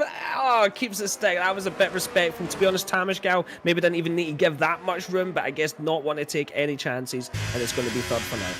Yeah, Danny Berezny did not like being overtook how he did, and he took that position straight back down to turn one. Very, very nice. But yeah, I agree. Tamashgal maybe just a little bit too defensive there. Let's see if Benji Jabal-Conye can do anything in these conditions too. 2.2 seconds is the gap for him, so he has closed down just a little bit through that phase. One of those ones who did pit early, of course, and Istvan Pukki made a very, very good moves there because of that too. So Tamashgal now just falling away from the Ferrari man. We'll see how this one settles down, but typically it's just so hard to overtake here at the best of times. Without that DRS, in these wet conditions, you often see overtakes because of mistakes, not because of cars going forward. Yeah, especially these two corners we're coming up to. You know, if you don't get that exit right, it can be a very, very scary game going down that long straight. Zoltan Boda into that 5th spot. That is what he needed to do. He needs to now, as you can see, nearly 6 seconds behind. That is almost insurmountable to getting that done, but still, like, he needs to, if it's now or never, but that's going to be very tough for him. He's done a mega job here, though, because actually he was quite far down the order, of course, stuck behind Timbo at the safety car restart about 10 laps or so ago. And now he's up in 6th position, 5th in class for that McLaren team. Of course, the other McLaren of Timo Kuiper's falling out of the race very early on. So McLaren's fighting on one front here. And, of course, McLaren's currently sitting P4 in the championship. With the points that he'd be picking up for McLaren as things stands, that would be enough to go and challenge 3rd place with Alfa Romeo. So Zoltan Boda, although he's a reserve, he's raced for McLaren many times this season, and really has become more of kind of a reserve full-time driver for McLaren. So Boda could be picking up some good points here and just escalating them onto a podium and picking up a bronze medal here in the Ironman League. Yeah, which would be great for him. He definitely has had some good performances over the season, and he's looking to be making one of them now. So good on him in 6th place. Also worthy to know is Milan Mayer now in 16th place. So as we can see that Zoltan Boda's had a great race. Milan Mayer, you could say, has had the opposite. He was making moves before we had to change the tyres. He definitely didn't get stacked with the other Mercedes because they're different laps old, I think, or maybe that was the case. But yeah, definitely a bad day for Milan Mayer. I mean, he's lost a lot of ground if he gets to get stacked with David Vince, because it's about 15 seconds between him and his teammate. So yeah, it's probably a mistake out there for him, which isn't fantastic. Of course, Mercedes currently sitting at the foot of the standings when it comes to the Pro Championship, but they could escalate themselves into 4th position here very easily with both of the Alfa Romeos out. So we'll see what happens for them through the rest of this race. But Istvan Pukki and Danny Berezny haven't been allowed to escape by Tamashgal. He's stuck with them very nicely, and now Danny Berezny right on the back of this teammate. I think he's being let through here, maybe. Just these two going 2 by 2 into here. No, they are battling. You would have had them give that position up earlier if they weren't. And these two looking to put on a show here in the Ironman League. They've won the championship, but both of them equally want the win here. And Danny Berezny does get through with a very brave move around the outside. I love that. I think they were just showing us what they can do there. They had not bothered about Tamashgal catching up. At the end of the day, I think they're just having some good fun as a racer in this game, doing wet conditions. Oh, as we have Gav is retired. Is that the pit? Yes. Is a safety car? Gav is He's crashed at the final curve there. So Tiatik, not good for him. We shouldn't celebrate it too much. Yeah, but we're going to do it anyway, Scott. For us. Oh well, Gab, Soz mate, but you've made this race better for us. And that's mate with an M8. So that punches to back up, and it gives everyone a chance to do something here with strategy. Is there anybody going to go onto a pair of wets here? I don't think we're expecting storm conditions, but you can never quite read the telemetry here with the rain. So it's certainly going to bunch the pack up. I think the pit stops, it's just a little bit too early. That maybe someone like Milan Mayer's got nothing to lose. He could go and pit for a fresh pair of tyres being at the back already. But 5 retirees here so far. That's sensational, Scott, isn't it? As we're approaching open lobby numbers of DNFs here, definitely onto 5. This is very good for Zoltan Boda because he had like 5-6 seconds to catch up in a wet Japan, and he was struggling to do it at that moment in time. So this is going to get him right to the back of Hagedis and honestly gives him a chance for a podium now. But I don't know if we're just going to see the top 3 sort of run away again. They have been so consistent. Oh, Tamish Gal and Danny going into the pits. It's Istvan Puki's turn to stay out now. Fresh pair of intermediates for them, seeming to be the right choice. Benche Zabekonye also pulling them in. Istvan Pukki, the only man not to pit here, and he is he's going to be regretting that decision because they are going to be on nice fresh rubber as they come through. There's a little bit of a hold for the Haas team, if we're honest, which will frustrate Benche Zabekonye because there was no reason for that, just a little bit of a game issue. But who goes through? Benche Illis in second. Of course, the man leading the amateur standings at the moment. Williams looking to lead the amateur standings, I should say. AlphaTauri, of course, in first position, but with one man out of this one. He's going to be in second here, splitting the Ferraris. Istvan Pukki, he's made the wrong choice there, hasn't he? He has, but again, I think it's the double stack. I think the Ferrari and the Williams have stayed out because the other Ferrari and the other Williams were coming into the pits. I might be wrong. We'll see at the end of the lap. But if that's the case, we know Istvan Pukki went on the first safety car, or the first time they were going to pit, he came in a lap earlier, and then it was Danny Berezny. I think they're talking to each other, and it might be that, you know, it was Danny's turn to go in first in that regard. It's very hard to tell, but this is an interesting one because how long until the rain goes away? Obviously the drivers have thought they need new intermediates that can go for like another 10, 15, maybe even 20 laps, so like we could have a lot more rain here. Yeah, absolutely. We're looking like another 15 minutes or so before we go to a dry patch, maybe a little bit longer than that. Truthfully said, lap 34. Could we have rain to the end there? It's going to be close. The more safety cars we have, the higher the chance it will become dry. And maybe some of these runners think, actually, we'll have rain to the end. So we'll certainly see. What is that? 20 laps left? 19 laps left? I'm not very good at counting, as Lewis McGlade pointed out in one of the previous rounds. I got the number completely wrong with how many laps were left. But you know, we all make mistakes. Many of them. Yeah, very interesting. A very interesting prospect towards the end of this race. How many DNFers were there in your pro event on Monday, Scott? GB in the first couple of laps, and honest, there might have been 3, I think. Okay, yeah, so 3. we've had more DNFs today in this event at almost halfway distance than your event, which is people trying to beat pros. So that's very interesting. You should definitely go and watch that on F1 Scott channel. Go and subscribe to him.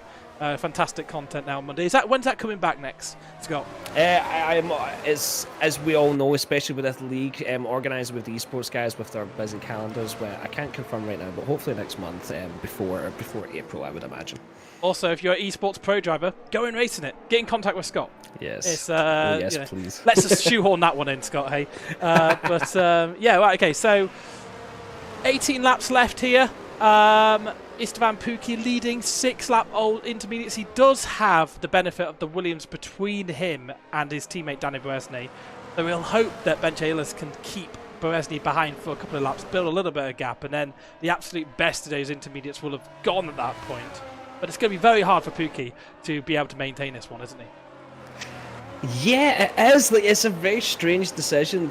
6 laps on the intermediates, especially when the first lap wasn't completely wet. Like they would have been hot. They would have worn a little.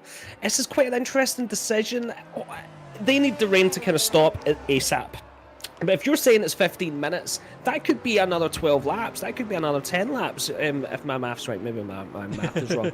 But that's quite a long time. I don't know. This seems like a wrong decision, but the Williams of Ben Cielis, David Vinza, Eisner, and Boris Chonga are all disagreeing with me. Yeah, Eisner also one of the cars not to pit. Interesting, those AlphaTauris, of course, leading the amateur standings, those challenger standings going into this. His teammate Takash Gabo, who picked up the big points last week, doesn't have any points here because he's crashed out already. No points if you DNF. That's an obvious one, surely. So it's very interesting. At the moment, I'm trying to calculate stuff in my head. 19-point gap. Benche Illis would pick up 25, 18 for Eisner, but then it's all about Zeno Goratsky. Can he pick up enough points here to fulfill Williams' destiny and dream of picking up P1? We are going to go racing again here, and it's going to be Istvan Pukki who gets to lead us away down towards turn 1. Scott, why don't you take us away? Yes, well, I will. Thank you very much. As we get another beautiful camera shot, I'm really enjoying these shots that we're having in Japan as the Ferrari of Istvan Pukki is slowing the pack down as much as he can. We've had a few restarts. We've not really seen one that's went all the way, a very late one. We might be seeing that coming through the final 2 corners, keeping it very slow, waiting for that moment to go. It's going to be a very late one. I've been here before. All you want is them to go, and he is off. As Bensi Ellis does lose a little bit, already half a second behind the Danny Berezny in third, looking to maybe get into second place. A defensive move made, not defensive enough. Danny Berezny gets that done before turn 1. Very nice Ferrari 1-2 already. Absolutely. Istvan Pukki isn't looking to put Danny Berezny down the order there, working together so Danny Berezny could jump up in to second position. We do see a yellow flag out there. I think there's been contact. It's Zoltan Boda who's going the wrong direction. He'd done so well. He'd worked himself into good position there, and that's disastrous for him. That's disastrous, as it doesn't look like he'll be seeing another safety car either. Very unfortunate. But Tamas Gal lost 1 spot to David Vinci on those older intermediates. Tamas Gal will be gutted about that one. You do not want to be doing that. He might be making a move done. Gets it done before the hairpin gets on the outside. Great move. Full commitment in the wet. David Vinci, nothing he could do there. Yep, Benčić Aberconje right behind though, not able to follow his teammate through on that occasion.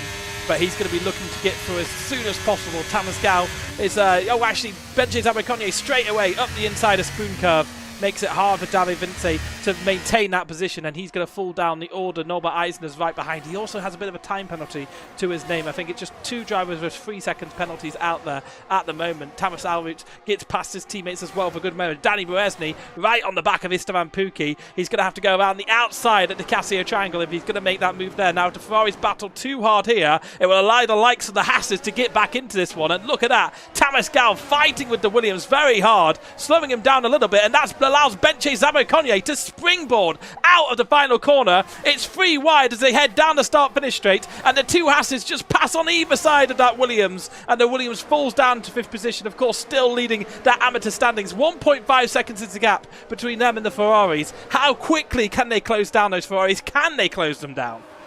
Yeah, exactly. But look how much time Tamas Gal's already lost to the 2 Ferraris. 1.2 seconds due to all of that messing about. He'll need to catch up. The 2 Haas will need to work together. Bensiel is on those older tyres, might be regretting that decision now. They're 7 laps old already. Needs to try as we have another. And the Zenogradski. No, not for the Williams. That's bad news for the Williams.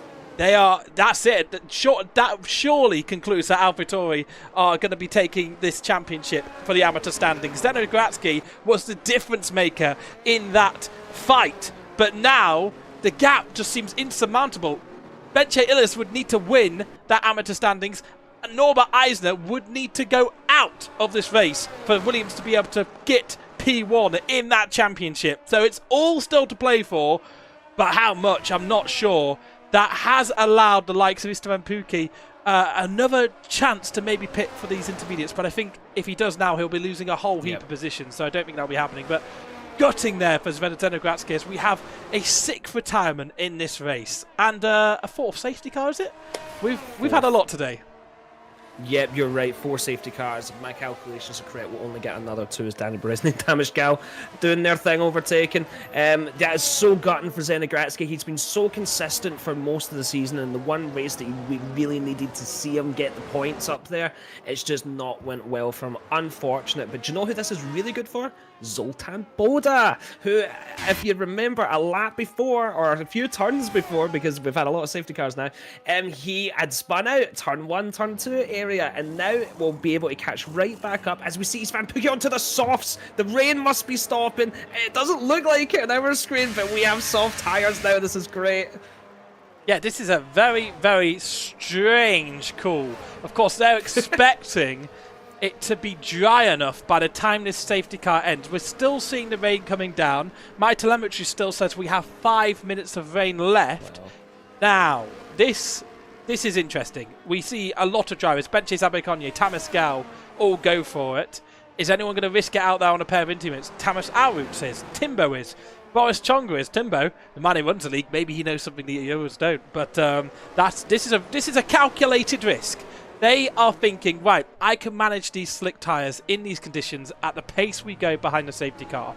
And by the time that we have a race, a change to the weather front and it goes away and we go back racing, it will be dry enough for them to attack and be fine. And they won't lose about 18, 19, 20 seconds, I believe it is here, 21.5 seconds to be precise, in the pit lane. And they won't lose that time overall. So this is interesting. Softs to the end, 15 laps as well. We've seen them go that distance earlier on in the race, so I think that's possible.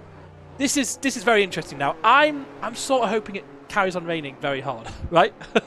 I mean, if you look at the screen we were just looking at there, it's bucketing it down. Like, that needs to clear up, but we have to remember how quickly this rain came on. This rain literally came on in half a lap, and then you needed to be on tyres. Thomas Alrutz, I can't quite fathom that decision. I don't know if that's a mistake or just an insane strategy call, but if all the other drivers are right and they can make these dry tyres work, then it's essentially race over for him, unless there was a fifth safety car, which, to be honest, what would just throw up the championship more? Eisner being the next victim and then another safety car. I guess that would just make the whole championship crazy and open. But very, very interesting to see. Timbo and Boris Chonga, I'm not too sure. I'm kind of thinking they're probably going to just come in here and go back to the pack, because the more I look, the less rain I'm seeing. I think you got to commit to strategy. Come on, Timbo, don't pit.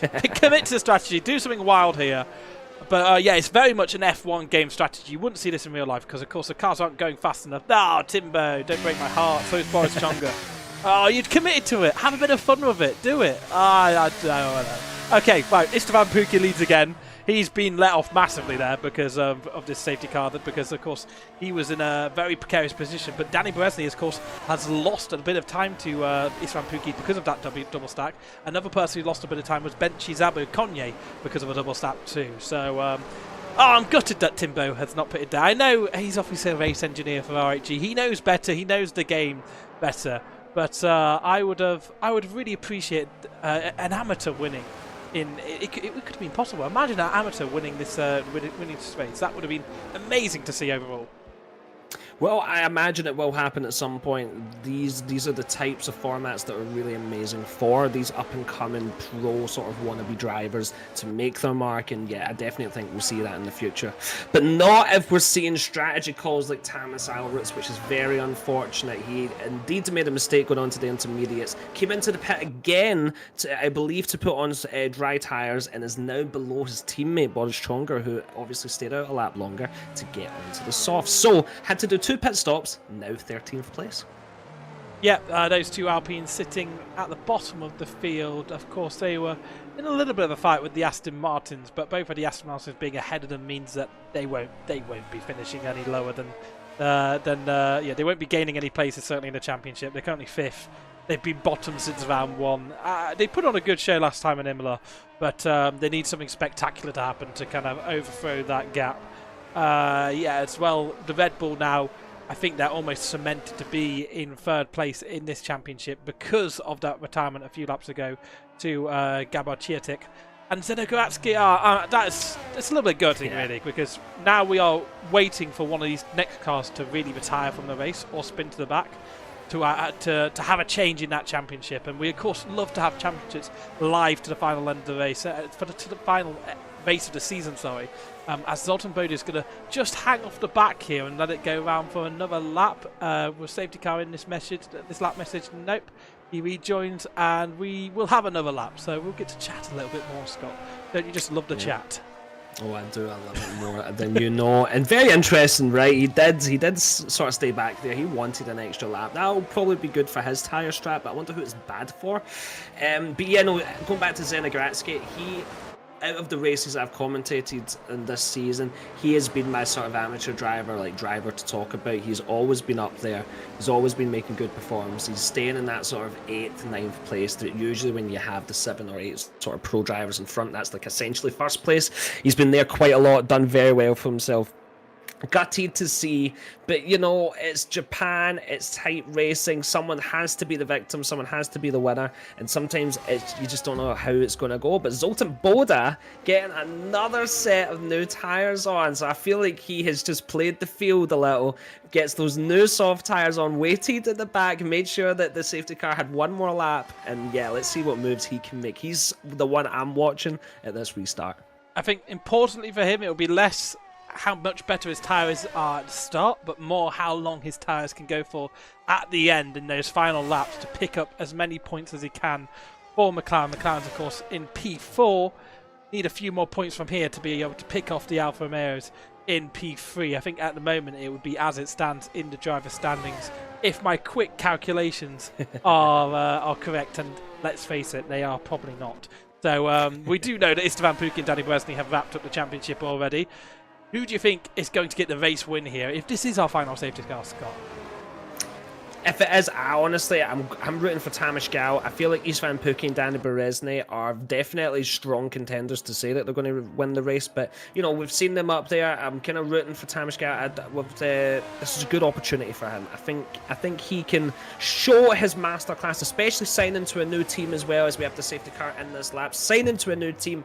Time to prove yourself. Time to get something for the clip book. What can he do? Yeah, proudly wearing that R8G name next to his name, that clan tag up there. Going back to some Modern Warfare 2 days, calling it a clan tag. But yeah, it'd be fantastic to see him get his first podium of the season, let alone his first win. Danny Bresny going to be right behind, trying to challenge that, and these Ferraris going to work well, very much together as they head down on the last curve now. Esteban Pukki's on the throttle. Danny Bresny, a little bit of a gap here. Actually, benches Aberconye pretty close to that Williams, and it's desperate that he makes that move straight away past the Williams. Up the inside he'll go, and he'll need to stay within a second of those cars ahead. Still quite wet on the surface here, so they're going to have to be very careful through this first lap through the S-curves and tiptoe through and survive in these very, very difficult conditions. Yes, certainly separates a really, really talented driver from the rest is how you can drive in these transition periods from wet to dry or dry to wet. Two Mercedes doing well, 6th and 7th. They've been moving up, making some plays. Ben Seolis did lose that spot to Bencis Aberconye, but still doing very well for himself. But Istvan Pukki had a great start there. Already got a half a second buffer. You're going to need a lot more than that, though, because Tamas Gal, as we know, can save up a lot of batteries. We had the two Alpines, Boris Chonger losing a few spots down the bottom as well. Shaba Hagedis gets a spot on Milan Meyer as well, overtaking one of the pros. He'll be very happy with that. Yep, and Milan Meyer's not taking that one lightly, still looking to fight back through turn 12, and he was maybe thinking about risking it around the outside of Spoon Curve as this track dramatically dries up, and there we are. It is looking pretty dry to me. The right choice by all of our drivers. Oh, there's a spin right at the back. It's Tamas Alroots, who's he's recovered there, so we're not going to have a safety car with that one. But here we go. Esteban Pukki is going to have to defend from Tamas Gal down to turn 1. No DRS on this lap or the next lap, but there will be DRS the lap after, as presuming that we stay in these green flag conditions. Tamas Gal not going to have a run straight away here, but look at that Benches Aberconye. He's always been just a little bit too far away throughout all the phases, but when it's important, he is going to be right in the mix for this one.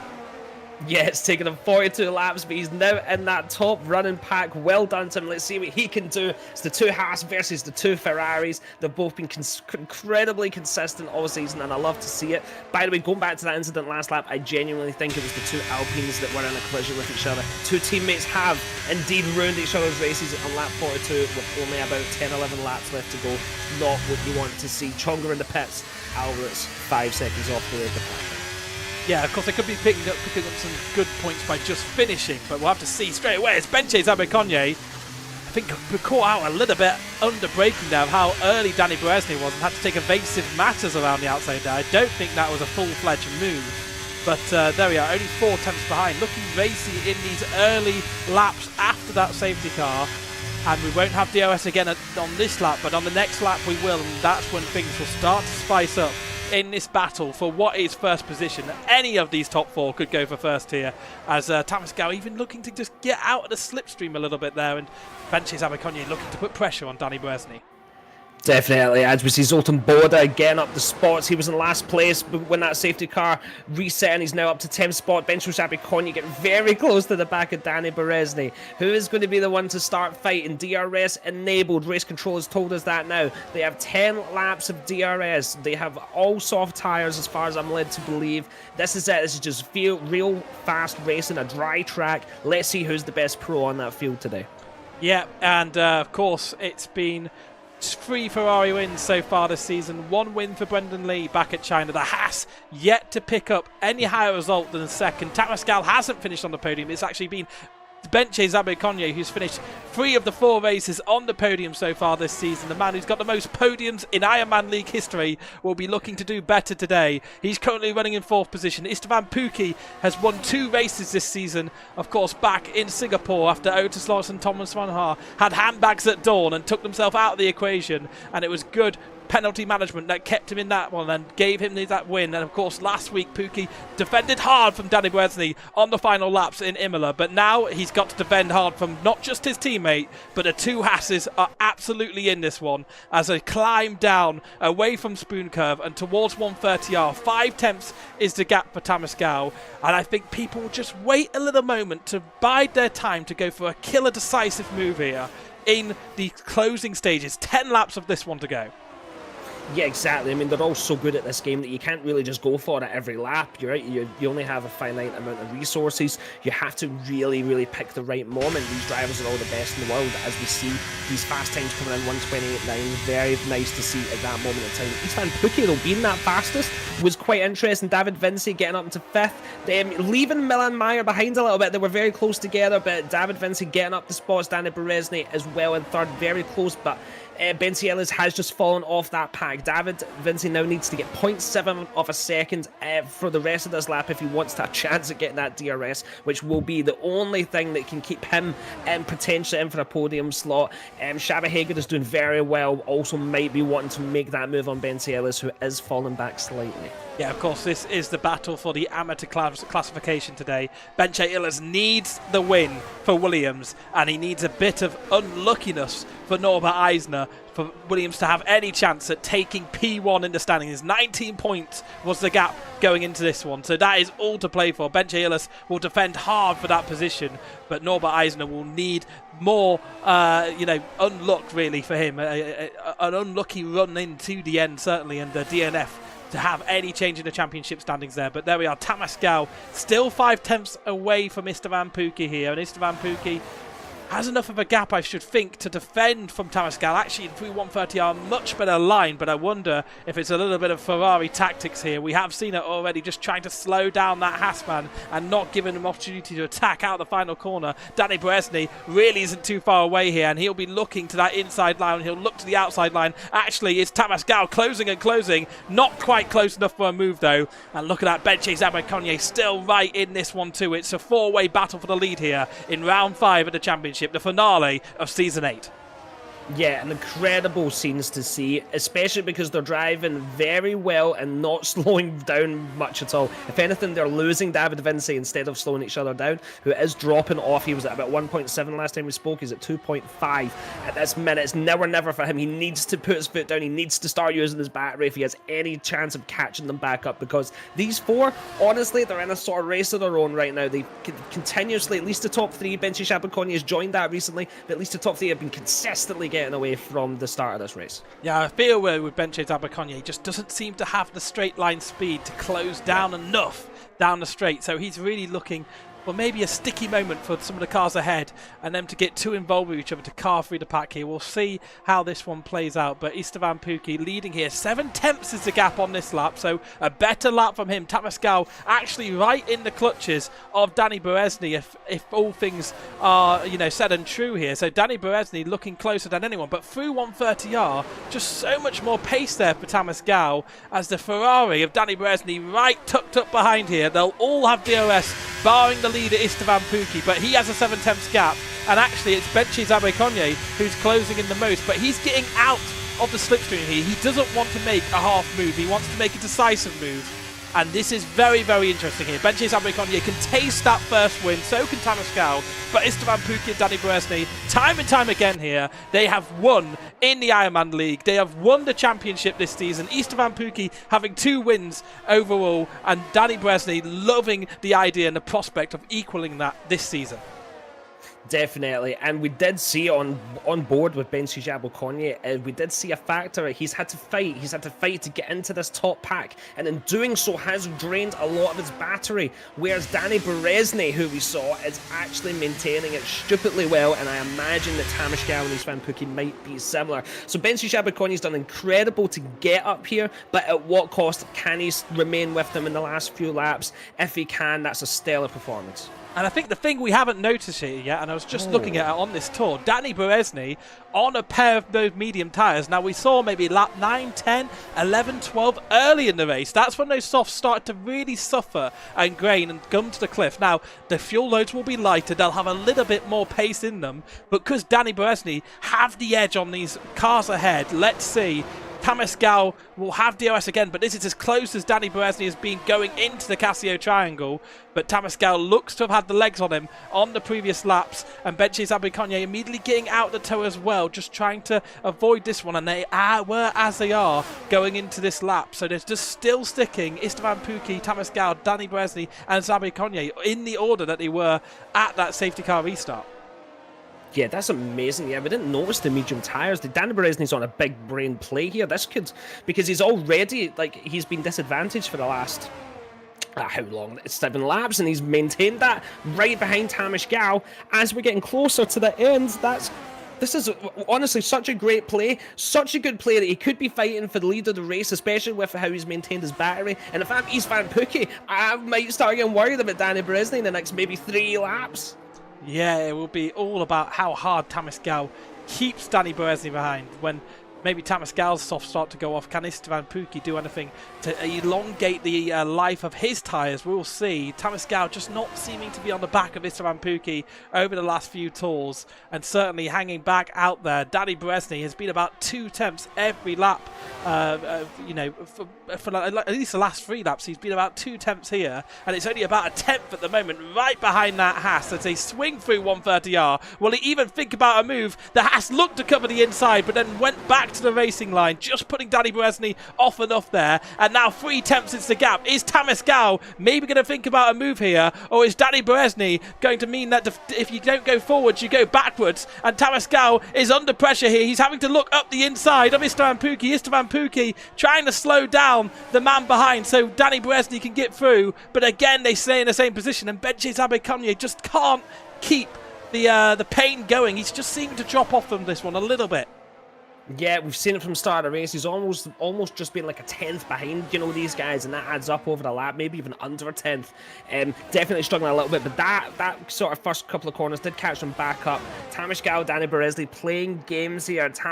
I'm starting to notice, Tamish is looking a little bit squirrely in some of the corners. Is he feeling the pressure? Is he maybe just losing the tyres a little bit? We've still got sort of 5 odd laps to go. Benchis Abercrombie caught right back up. Yeah, very interesting. I still think Danny might have absolutely nailed this tyre choice, and the mediums might be the play.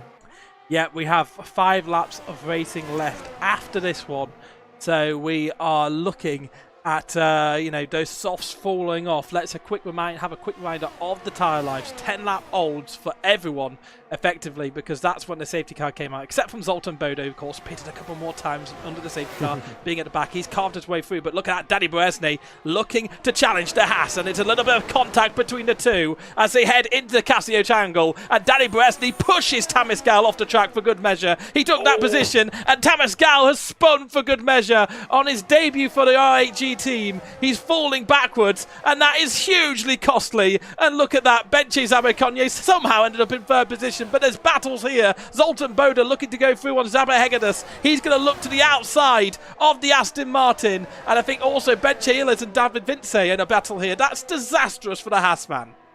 That is so hard to see for Tamascal. He's had a great race. He was on for his first podium in the Ironman. just as he'd gotten into a new team. What a dangerous couple of corners. You could see there was no room for him to go. There was nowhere for him to go other than onto the gravel. And then when he was trying to get his foot back down, maybe he just put too much throttle down, or maybe there was a few just stuff on the tires that made him just lose a little bit of grip. And that was that. And that's pretty much, I would say, cemented that Ferrari must win this race unless they have any sort of driver issues between them, because Bensi Chabokonya has really been struggling and is already probably about to lose DRS come the next lap. Look at that. You can see Benji Zabikonyi proper pushing through that mid-sector. 8 tenths is the gap, and he's looking to stay within DRS here, but the Ferraris will be their own worst enemy here if they don't win this race. They've already wrapped up the championship, so they know they can get elbows out, and ultimately it won't cost them the overall championship that they all come for. It's Danny Bresny winning his 5th championship, Istvan Pukki winning his 2nd, but Benji Zabikonyi has never won a race here in the Ironman League, and now he's only 4 tenths behind Danny Bresny. Could he do something spectacular in these final 3 laps? I mean, he's going to have to whip out something magical. He really has, because I will guarantee that those resources will be drained. But he's a pro driver. He's been consistent. As you alluded to earlier, he has the most podiums, I think you said, in the entire drivers, as Meyer goes into 5th place. By the way, look at that. Mercedes actually have just been slowly creeping up, and now they're 4th and 5th. Yeah, they could be picking up big points, actually. They could be indeed jumping from P5 in the championship up to P3 if things work out as they are. So that is a very, very good day for the Mercedes, who will look to pick up a bronze medal in the Ironman League. Of course, gold, silver and bronzes are up for grabs for both pro and amateur teams, and Mercedes being part of that pro championship. Let's see how the points work out for them. We'll have to have a quick maths rendezvous at the end of this one, but Istvan Pukki under pressure from Danny Bresny. Remember, Danny Bresny on a pair of mediums, about 12 lap olds they will be now, and the softs of similar age are coming close to the cliff. In my notes, 15 laps of useful life out of the softs, but the mediums will just feel so much better through that first sector. But it's all the way down the straight that matters. Istvan Pukki won last time out, and now he has Danny Bresny right behind, and I think Danny Bresny could be going for one here. Benji Zabikonyi not too far behind. 4 tenths is the gap as they go on to lap 51 with 3 laps remaining here. These 3 are still well within a fight here. There's still chance that this win could go any way.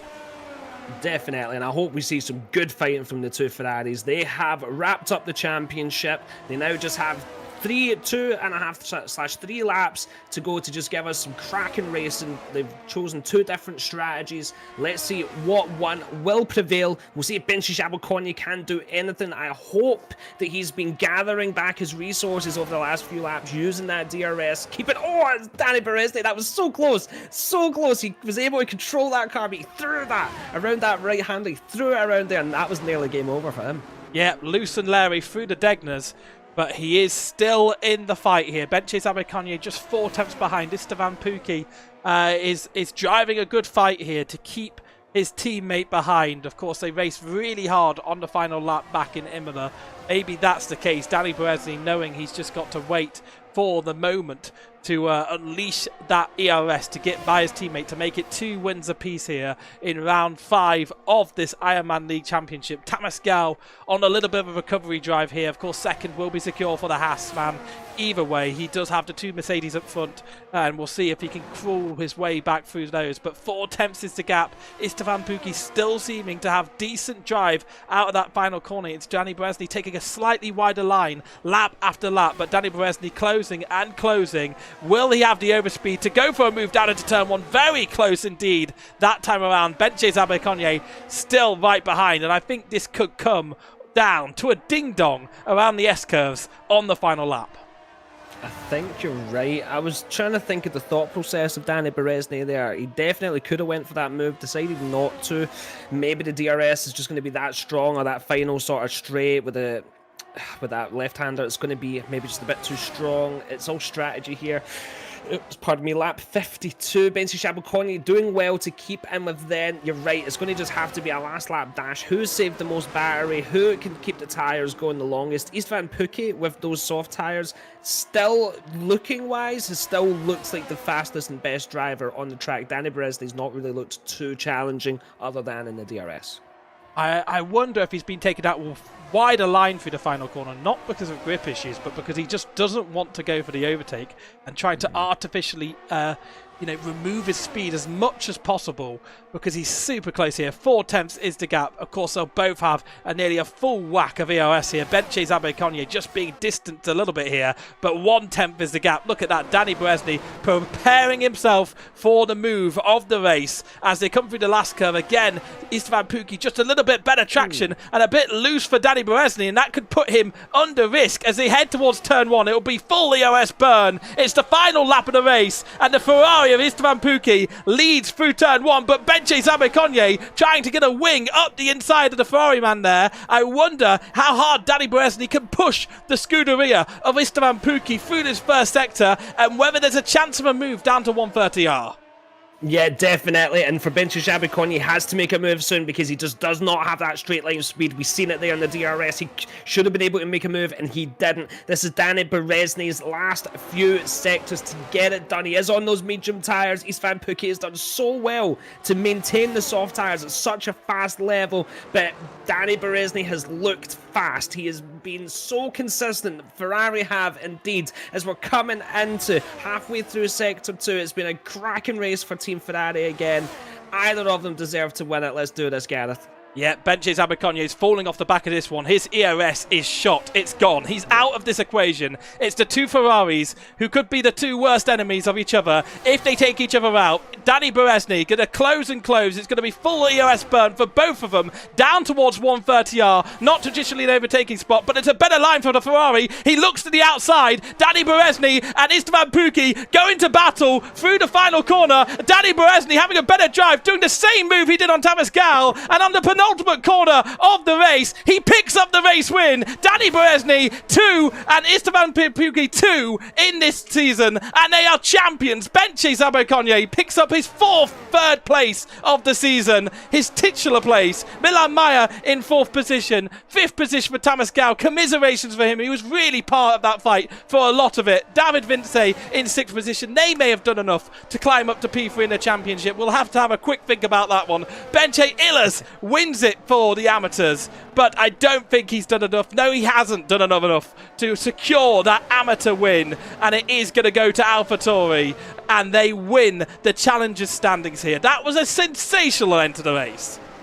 That was great. That was quite great. The two Ferrari drivers giving us a lot of great racing to watch to the inch of the track, and not an inch more, but they left each other just enough space. But Danny Beresny did look strong, did make, in the end, make that right choice with the tyres. I think that might have been the difference because they're both very fast drivers, but as you can see, 0.3 of a tenth. Ferrari nailed it. Benchi Abercrombie, what a great result for him because he was struggling on that straight line. So very, very great. He'll just be happy to pull something out. And yeah, Tamas Gal could have easily been a race winner as well. We'll never know, but so sad for what happened to him.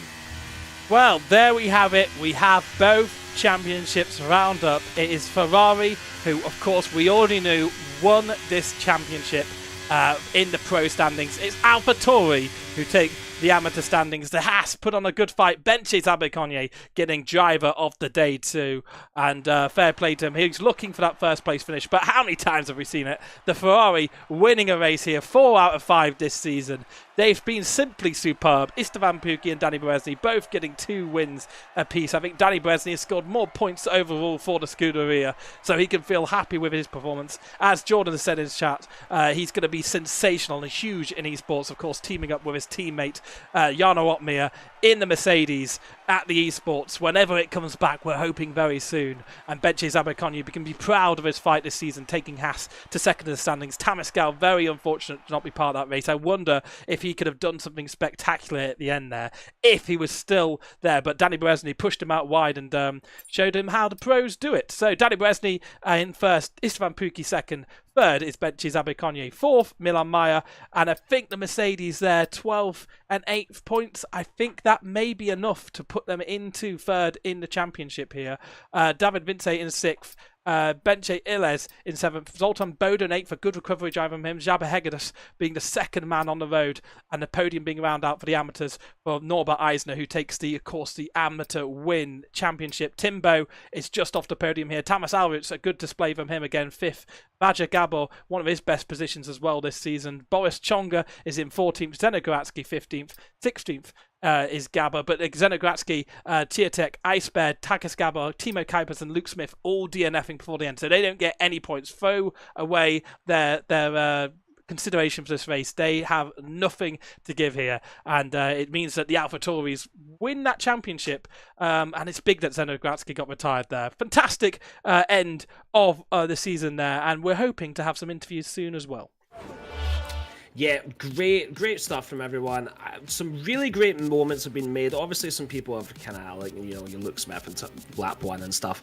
Forgettable day for them. Forgettable day for Timo as well. Very unfortunate as your start. But you know what? You can only do better, right? Next time, it can only go up. So we'll see what he can do it next time. Oh, what a great end to the season. Ferrari have dominated it. I know one race they kind of get given the win because obviously Ron Hart and Lawrence, you know, went crazy at each other. But like, taking that away, the rest of the season, they've still just been absolutely dominant.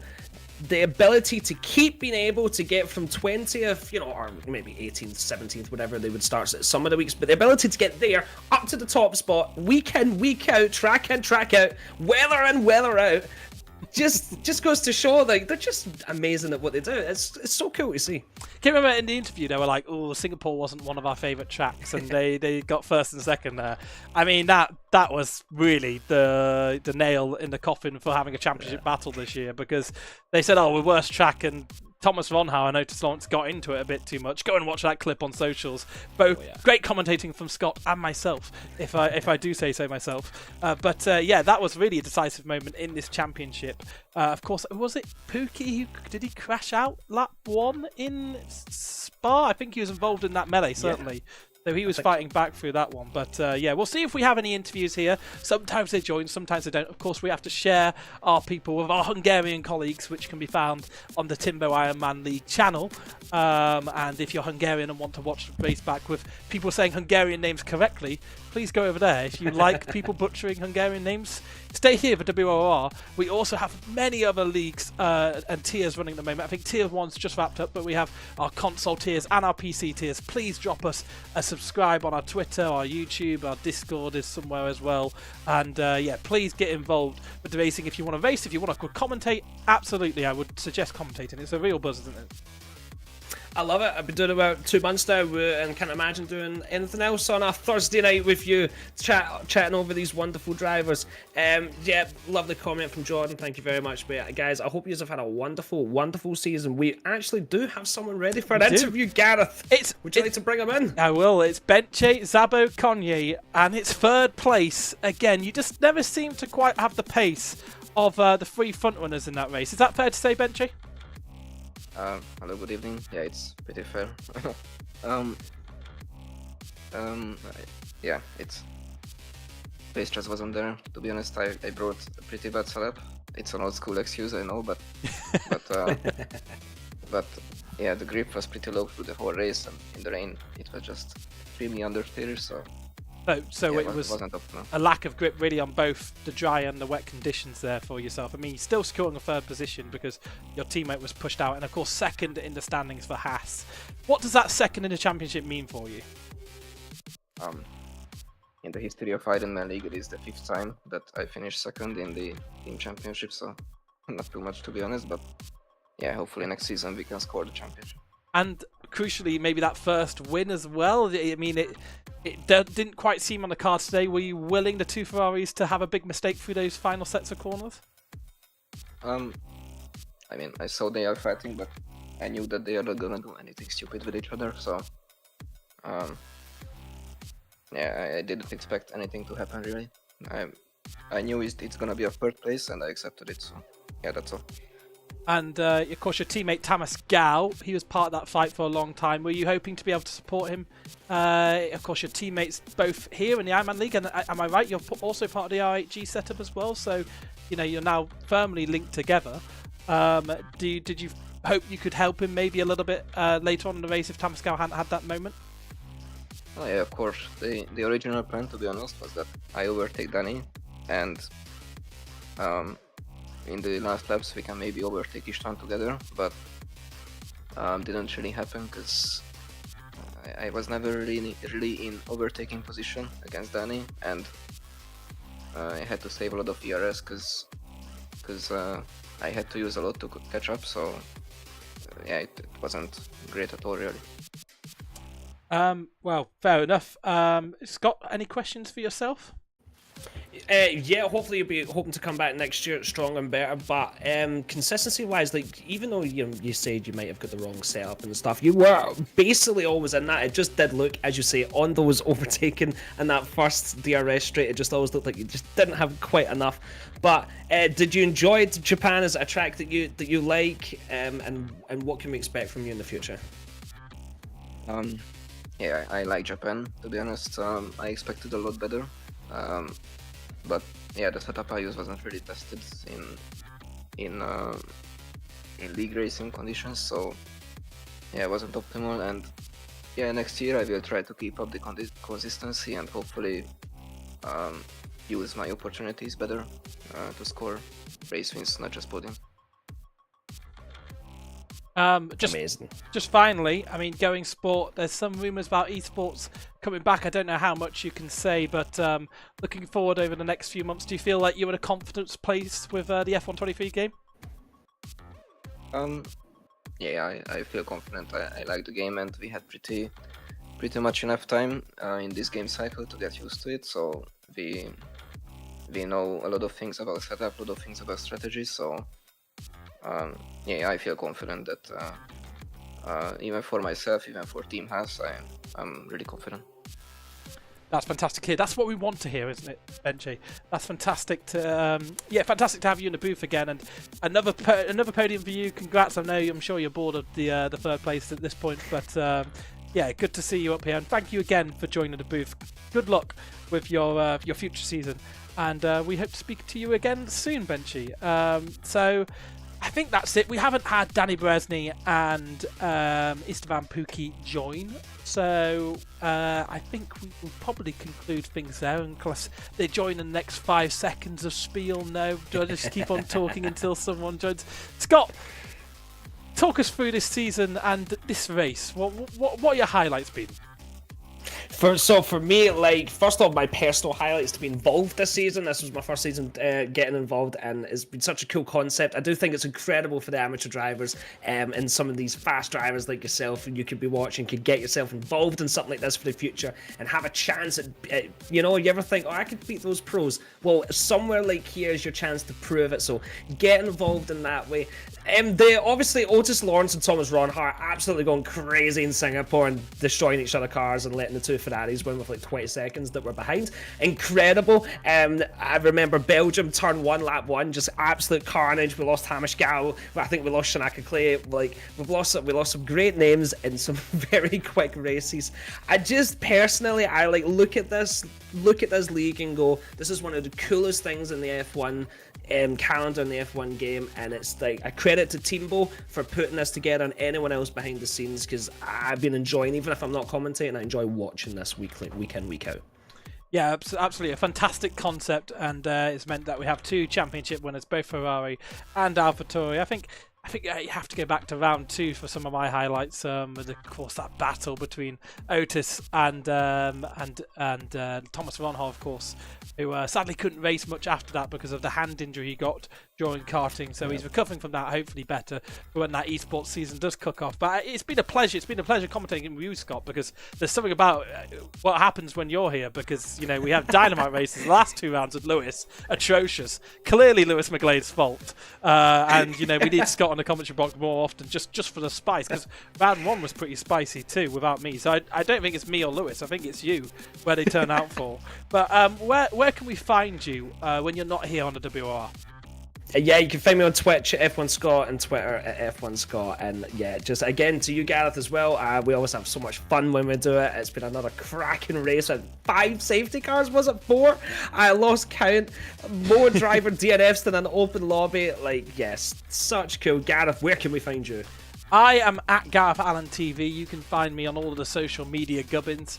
There's also the WOR League on Twitter where you can subscribe to us here. Do click subscribe if you haven't done yet so far. And the Discord link is probably somewhere in the YouTube description if you're interested in joining us as well. And that wraps up the final round of this season, possibly the final round on F123. It's been thrilling. I'm very delighted to be involved, of course, as Scott is. And thank you very much for everyone who's tuned in throughout all of the 5 rounds this season. And, of course, the 8 rounds we had last season with George and Lewis at the helm. It's been a fantastic boon to WOR being able to work with the Ironman League and broadcast it for the English commentary lot. And I think that's it. Thank you very much for joining us.